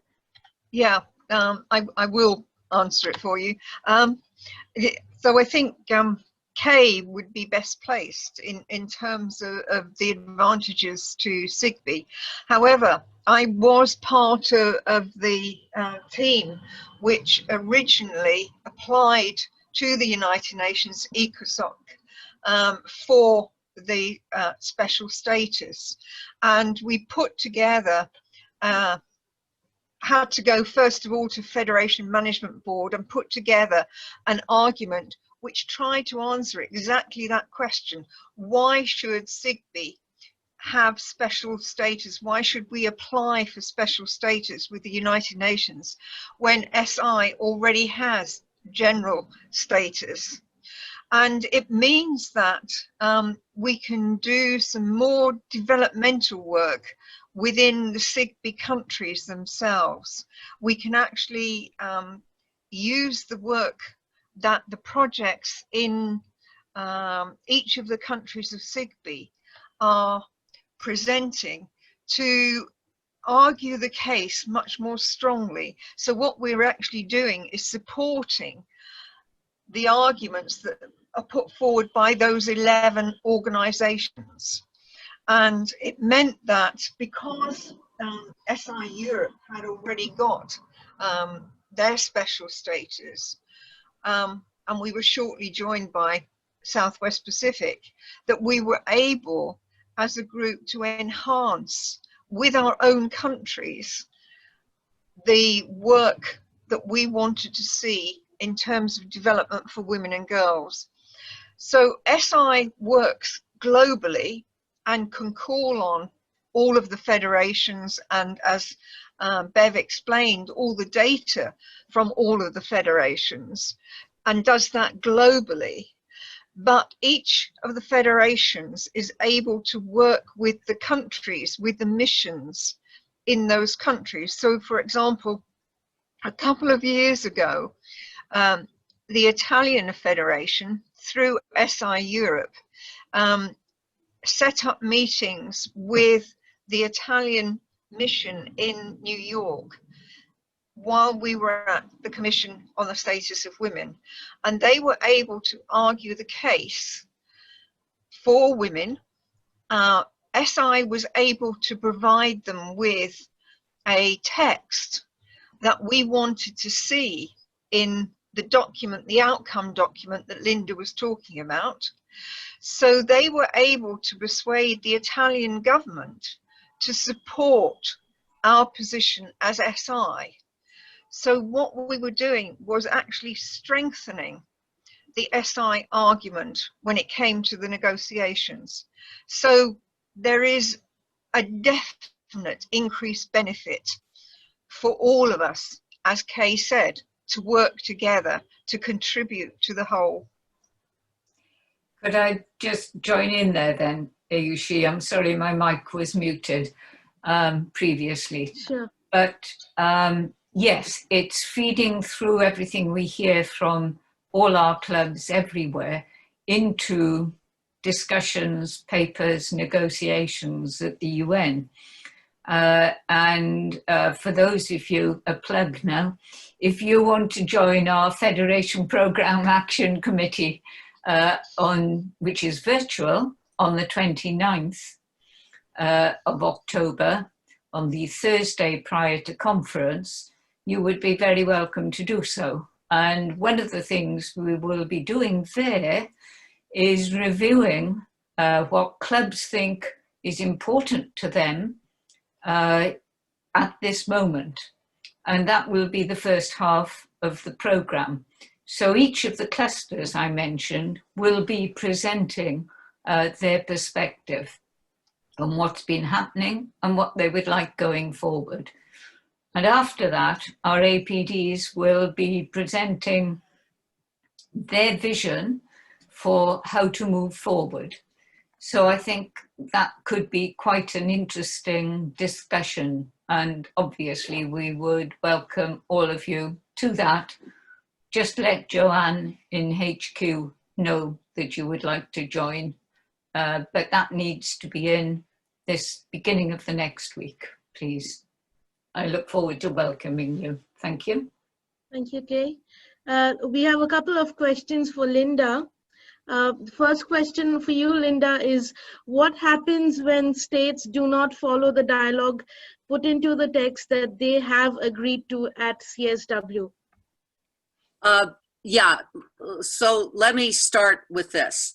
There's really two documents that we deal with. One is input on treaties and one is input on declaration, outcomes, resolutions. Now, the treaties, when I first joined, and I believe Pat and a lot of other people, we said, well, you know, wait a minute, CETA, why doesn't anybody really mention CETA a lot? Now, this is a number of years ago. And I said, maybe it's because the light is better somewhere else for some of the states. They don't really want to remember CETA because CETA is a legally binding document. And folks, if they followed the shall we say, declarations and pledges that they made in CETA, we wouldn't have half to 2/3 of the problems we have today. So as you have asked, well, if they don't follow the pledges, what happens? The United Nations is a very diplomatic entity, and they take their time. They move maybe slower than a lot of people would like. But over the years, what they're doing is they are saying that reservations, which I fondly call escape hatches, are to be limited, are to not be contra to human rights that they've already agreed on, or international human rights that are recognized. And by doing that, more and more states are withdrawing their reservations or modifying their reservations, otherwise known as an escape hatch.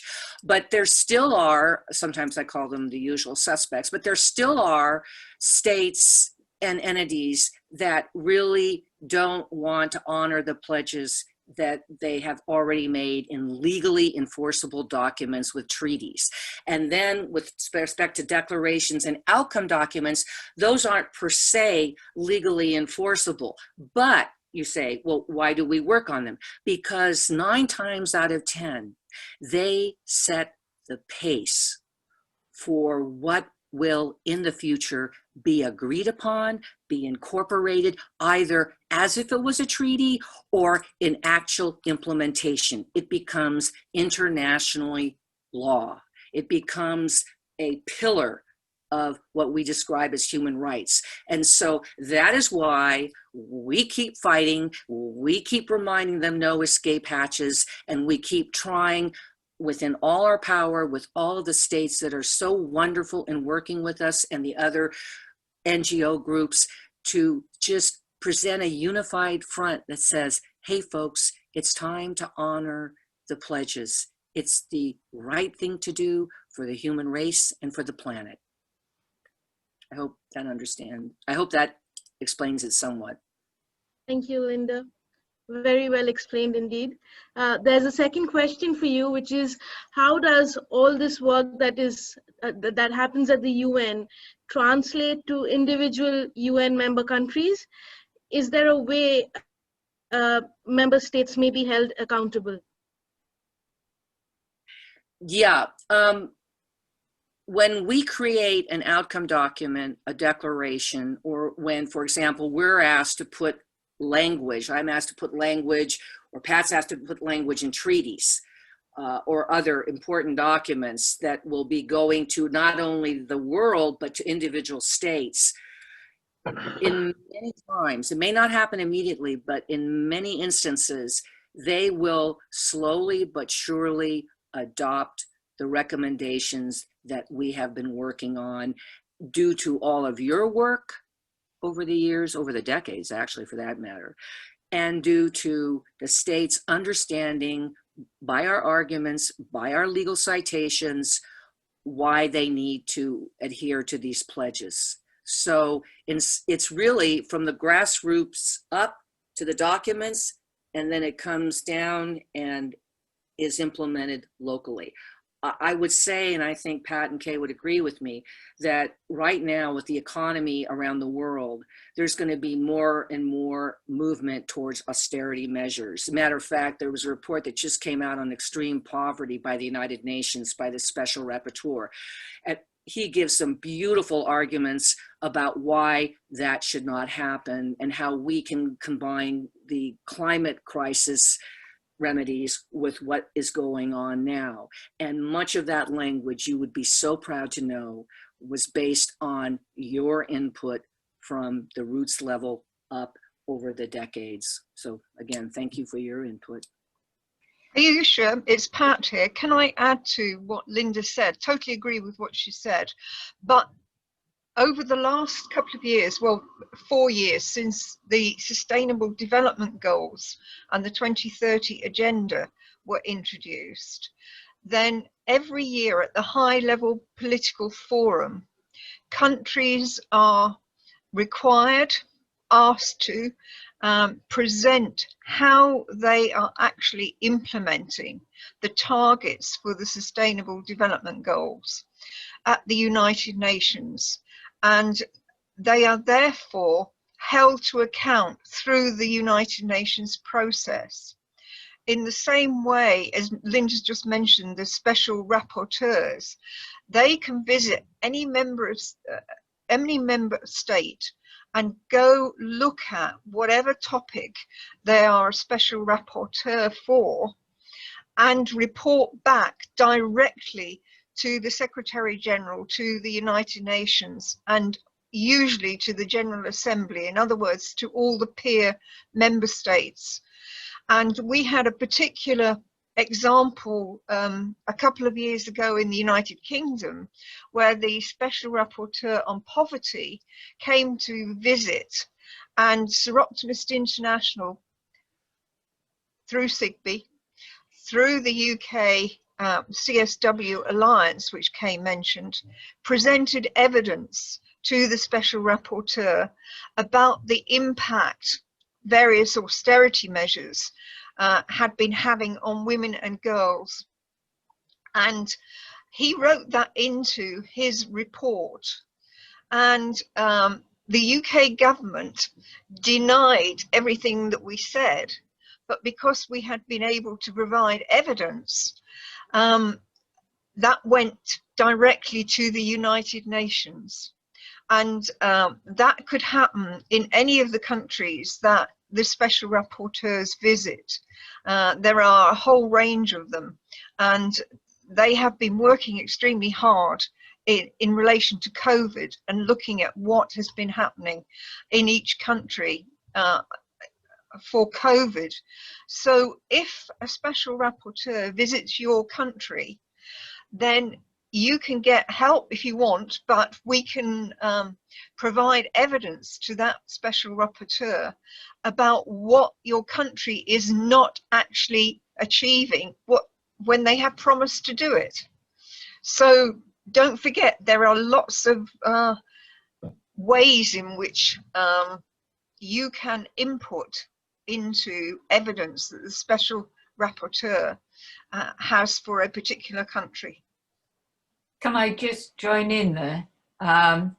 Because looking at it from my end of the telescope, so to speak, picking up on the special rapporteur, I don't know who would remember Rashida Manjoo when she came to look at the UK. Absolutely. On the basis of the rights of women, basically. And at that time, people in Northern Ireland were being treated differently to the rest of the UK.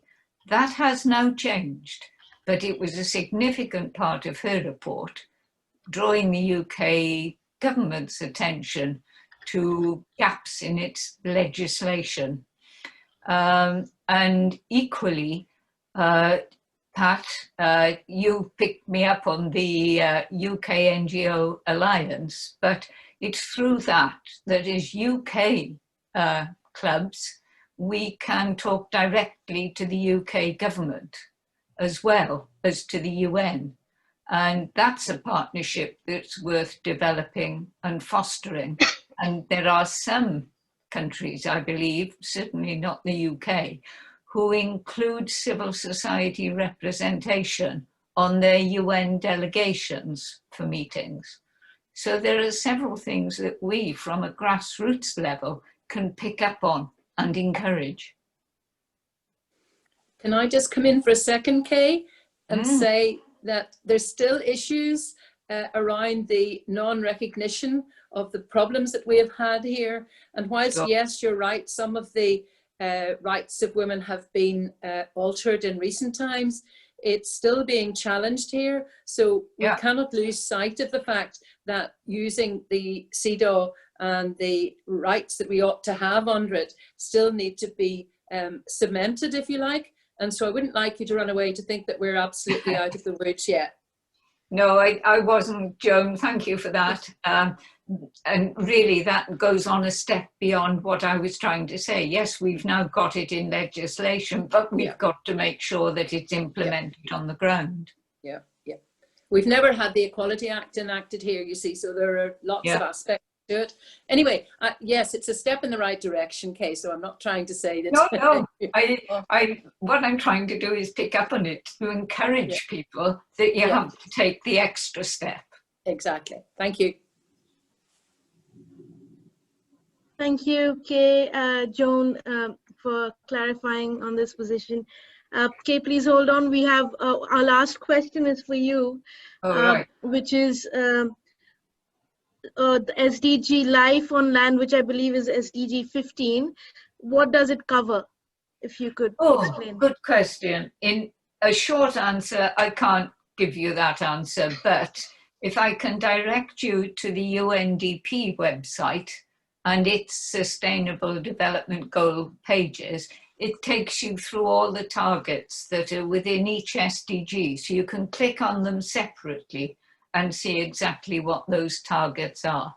But clearly it covers all the sorts of things which we've been talking about: tree planting, and how we grow our crops, what foods we eat, how we look after animals. All that sort of thing can come into those sorts of discussions. But I would hesitate to try and tell you all the targets. There are 196 targets across all the SDGs. And I don't know about you, but I can't remember them. This is why we use the 5 Ps, because those are easily remembered, to a large extent easily understood. So for the first P of people, that includes education and health, 2 of Soroptimist passions. And then SDG 6 is about clean water sanitation. Well, you've heard already about WASH programs today. So that you need to look into each SDG to know all the targets, and I admit I can't remember them all. Thank you, Kay. I would also just add, to be current right now, SDG 15 deals with land, with the ecosystems, and right now with the infectious diseases. Something that's keeping up a lot of specialists at night is that because we're further degrading the land, because we're getting so close to a lot of endangered natural habitats, that they're saying, quote, COVID-19 may only be a dress rehearsal, that if we keep on degrading the land and all the resources around it, forests, fresh water, that we will have far more infectious diseases than we have now. And I think if you look at Dr. Chen in 2007, she wrote and spoke some very chilling predictions about how this would all come to pass, including infectious disease increasing because of us not adhering to the goals of SDG 15. Absolutely, Linda. And if I might just reflect on a little of my own experience, I worked in Sierra Leone for a while, and it was on health programs. And one of the things we were looking at was the management of Lassa fever. Lassa fever is a close relative of Ebola. Need I say more? And that's taking me back to 2002. So yeah, you're absolutely right. And public health, of course, covers so many aspects of things that we don't think of as medicine, but they are. And we shouldn't be eating rats, apes, bats, and so on. With, you know, if people want to eat them, they've got to have the proper hygiene standards. And I'll leave that for another debate because we could go all over the place. Thank you. Thank you, Kay. I can see Nora's raised her hand. I think she wants to say something. Yes, thank you for giving me the word. I want to mention 3 things. First thing is about the subject. You invited really great speakers. 3 of them I know in person, and I love what they said. Also the 4th one, even I don't know her, but thank you so much to have the great idea. Second, happy birthday to you. I don't finish, but you know how it ends. And because she was not able to enter really, a lot of greetings of Anne-Marie Freeman, who is the union president of Soroptimist of the Netherlands, Curaçao and Suriname. She has a big region, even the country of Netherlands is small. She followed us, but she couldn't enter into the meeting. Third, we should put these ideas to come into the clubs. The point is, we are on a very high level, knowing about the subjects, but the clubs, most of the time, they don't know about it. There are 2 less speeches about it. And my idea is, Sharon, I call to you, Sharon Fisher, that maybe we should publish something in the union, region, whatever journals about this subject, about what we are really doing. It's not enough to have reports of the clubs or of the unions or of the regions. It's important to have in all languages. I know it's difficult and may cost money, but to support all these ideas which we heard today into the clubs, that they know what they are supporting, being members of Soroptimist International. This makes us more interesting. That's what I wanted to say. Thank you. Thank you, Nora. And if I may build on what you just said, I have a personal questions which I'd be very happy if it can be answered. As an international organization, we have clubs, I believe, in over 120 countries. We have 5 federations. But how do we unite the work and increase the interaction between so many clubs and so many members across the world? And you know, bring our work under a closer and united umbrella, and rather than just being, you know, units in different parts of the world. I think it's more easy than we think. There's a main copy of an article with some pictures, which we sent into the unions. And we here are also for several unions. For example, I could make with Google Help, Google Translate, the translation for Germany. And I can send it to the Journal of SI Germany, and others could do the same for their countries. And we could use the social media. I also want to invite you all to the lab, because there's another place where you could share your project work. But the question that you raise, and Ayushi, you have elaborated on it, this is what the UN reps are very much interested in. They want this interaction, and they want all of us to bring these ideas together. And I'm so happy to hear, you know, everybody interested in that. And I will tell you, the UN reps and Sharon, we're working on these because we very much want this to happen. We know that, to stay relevant in the 21st century and under current conditions, we have to be together. We have to work together, and excellent idea. And I don't know, maybe Sharon wants to add to that. I would love to. That was the whole intention of the idea of the Road to Equality, was to fill that gap between clubs and the United Nations and SI. And we're just beginning our work with the federations to facilitate communication.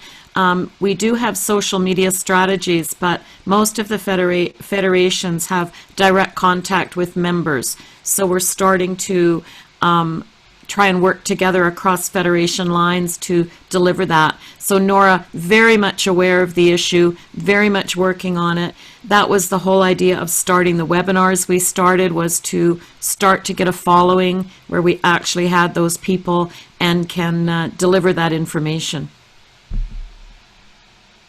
May I answer? Sure, I don't have the floor, but go ahead. Okay. I appreciate your words, but as we know, we are sometimes very bureaucratic. And I would propose to make a working group where we put some communication managers. For example, Christine Cromwell. She was from Bayer, the international communication manager, and SIE communication manager. And some other specialists who make a brainstorming by Zoom, by whatever, and put this in your group, because we have to be fast. We have to be fast.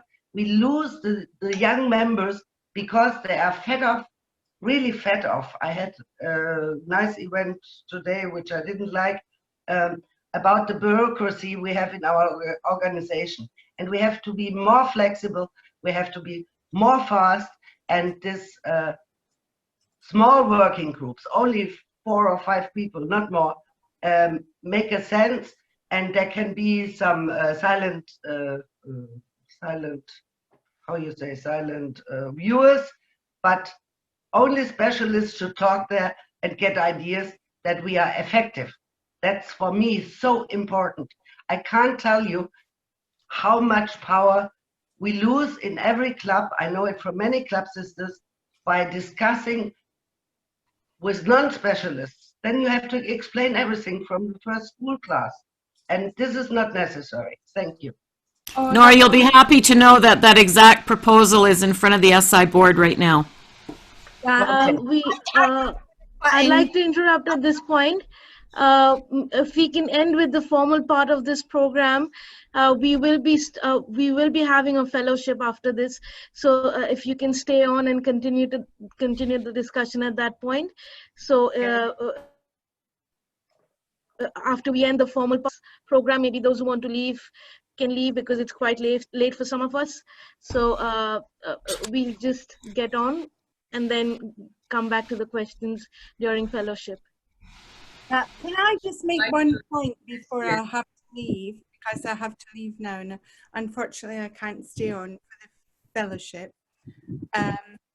is I'm perfectly comfortable with the structure that Sharon is putting in place. And I think Sharon is starting to help us do these webinars, as someone else has already said, around the road to equality, and also everything that we're doing as a federation. And the fact that you have got, SI Calcutta, have got all, I think pretty much, I think you've got all 5 federations, haven't you, here on your meeting tonight? Do you know, more and more and more and more, we're becoming a global voice, or at least listening to a global perspective. And I congratulate you. And I'm, as SIGB Federation President, not for very much longer, but Johanna is on this meeting as well, is that there are opportunities to meet up together as 5 federations, maybe more frequently than we ever saw in the past before. And thank you, SI Calcutta, for reinforcing that opportunity for us. Thank you so much. I'll say good night. Thank you. Thank you, Isabel. Thank you. Such an interesting webinar and so much to learn that it's very difficult to tear ourselves away. But as Ayushi said, that we'll have an informal session, fellowship after this, when discussions can continue. To end the formal session, may I request Ochina to extend a vote of thanks. Ochina has been our past president and held several posts. And the most exciting news is that she's the president-elect of NASI. We are all looking forward proudly and with excitement for her installation in this November. Ochina. Thank you, Koelidi. Hello, everyone. It's been a great webinar, I think so. Well, I would start with the words of the father of our nation, Mahatma Gandhi, who had said that the best way to find oneself is by losing oneself in the service of others. For 41 years now, SI Calcutta has committed itself to the service of the community and has touched countless lives and has created a lasting legacy. Tonight, I think, has marked a rejoiceful occasion to celebrate our successes over these long years as we approach our 41st Charter Day. But as we bask in such glory, we renew and reaffirm our commitment to continue educating, enabling, and empowering women and girls into our 5th decade of service and long thereafter. We will stop not till our goal of a gender equal world is reached. Thank you, dear sisters from all across India and the world, for joining today's webinar and for making our Charter Day celebrations so special. This pandemic has definitely helped us come closer and be more connected via technology. And we at SI Calcutta surely did not want to let go of the opportunity of having all of you over with us on this momentous evening. Sorry. We are so glad to see that so many of you have taken out time from your busy schedules to be with us this evening. Sorry. I also take this opportunity to sincerely thank our 4 speakers for the evening who very kindly agreed to be panelists for this webinar and who through their eruditeness have enlightened us and have helped us gather more insight about our organization. It was great to know that SI enjoys many other statuses apart from consultative status at the UN, and that our work at the grassroots level is being used for advocacy work.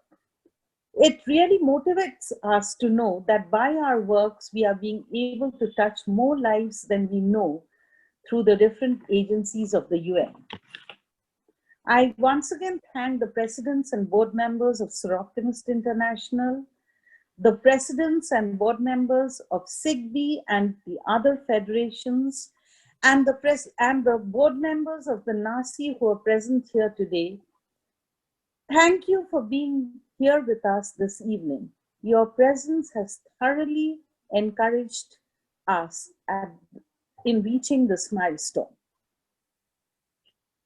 I would also convey my heartfelt thanks to all members from our Friendship Link clubs, SI Bangor, SI East London, SI Tunbridge Wells, and SI Music City Nashville, who have joined us today. Our friendship has come a long way and we cherish your support all along. I would now request all of you to kindly switch off your video or rise as we will be ending this program formally with the Indian National Anthem. Of course, as you know, we will keep the meeting open even after that so that the interested participants can join us for fellowship. Good night.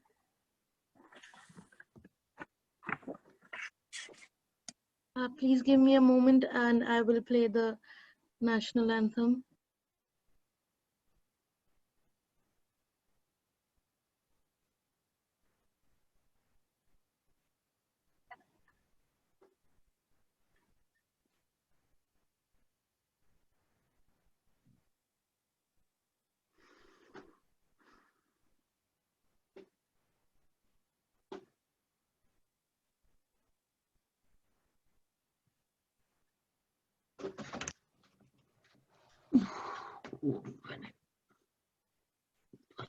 जनगण मन अधिनायक जय हे भारत भाग्य विधाता पंजाब सिंध गुजरात मराठा द्राविड उत्कल बंगा विंध्य हिमाचल यमुना गंगा उच्चल जलधि तरंगा तव शुभ नामे जागे तव शुभ आशीष मांगे गाहे तव जय गाथा जन गण मंगलदायक जय हे भारत भाग्य विधाता जय हे जय हे जय हे जय जय जय जय हे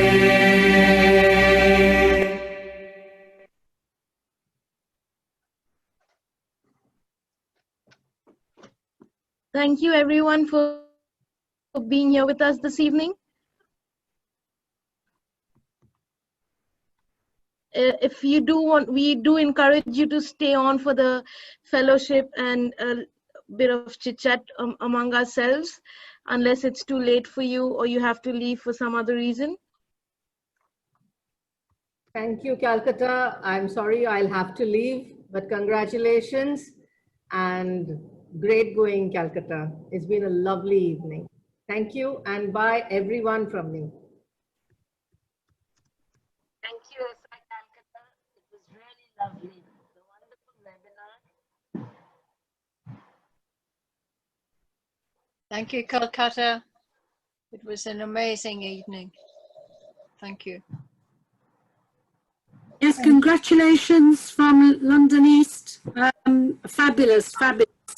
Hope to see you in person soon.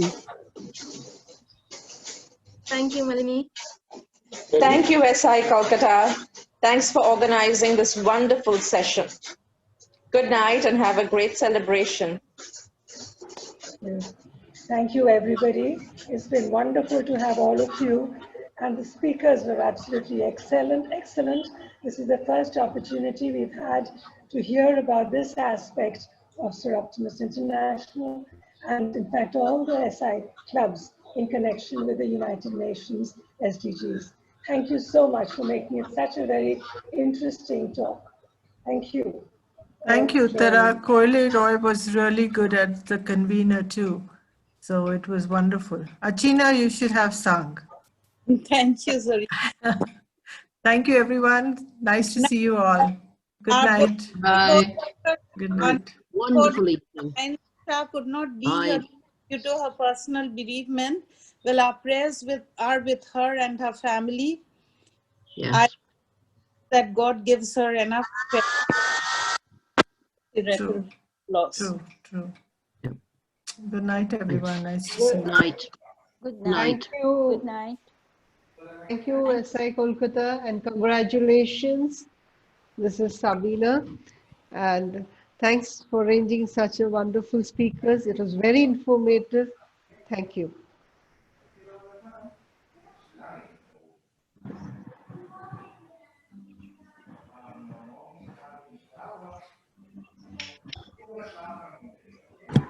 Actually, we should have announced earlier, but our Charter Day is on the 27th of October. But since we will be having festivities around that time, our annual festivities, so we decided to have the session earlier. And we're so happy to see that we received more than 100 registrations for this event. Unfortunately, not everybody was able to join We've had several members, including from Bangladesh and other countries, Netherlands, who's been viewing our program on Facebook. Thank you so much for joining us this evening.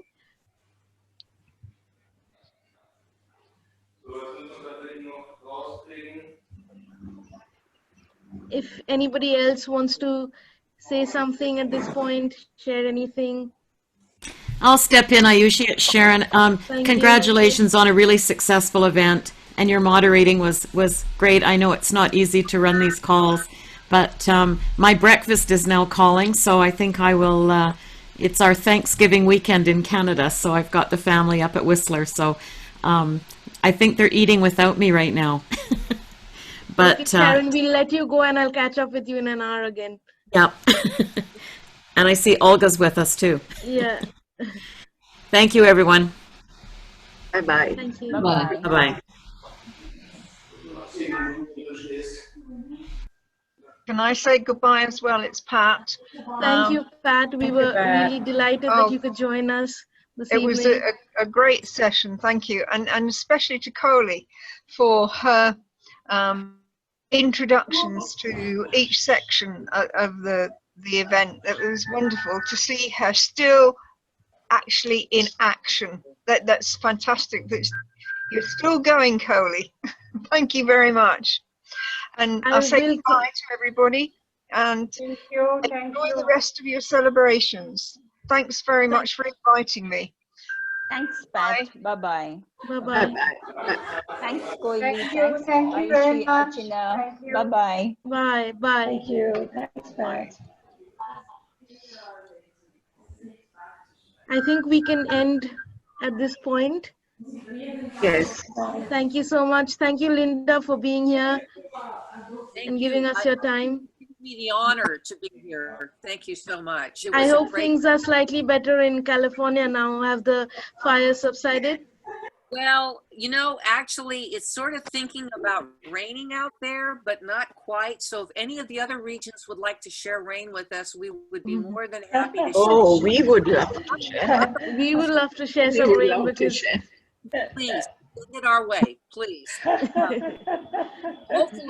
Hopefully, when the rain comes or the sprinkles come, even it sort of dampens the fire. That's the good news. The bad news, it has more smoke. But you know, we are just enjoying whatever clean air we can get whenever we can.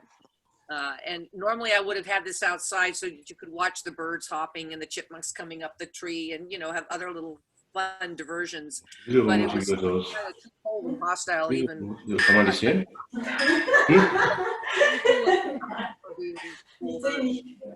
And thank you again for inviting me. And with that, I'll leave. Thank you. Thank you so much, Linda. Thank you, Linda. I think Uttaramachi, should we end it right now because I don't see anybody else. Yes, I think we should. And I think that's Thank fine. you. We have. Thank you. Great work, all of you. Thank you, everybody. Thank you. Nice webinar. Thank you, Archana. Thank you for coming. Thank you. Bye. Thank you, Ayushi. Bye. Thank you. Program. Good. Thank you. Thank you. Good night, everybody. Thank you. Good night, everybody. Bye.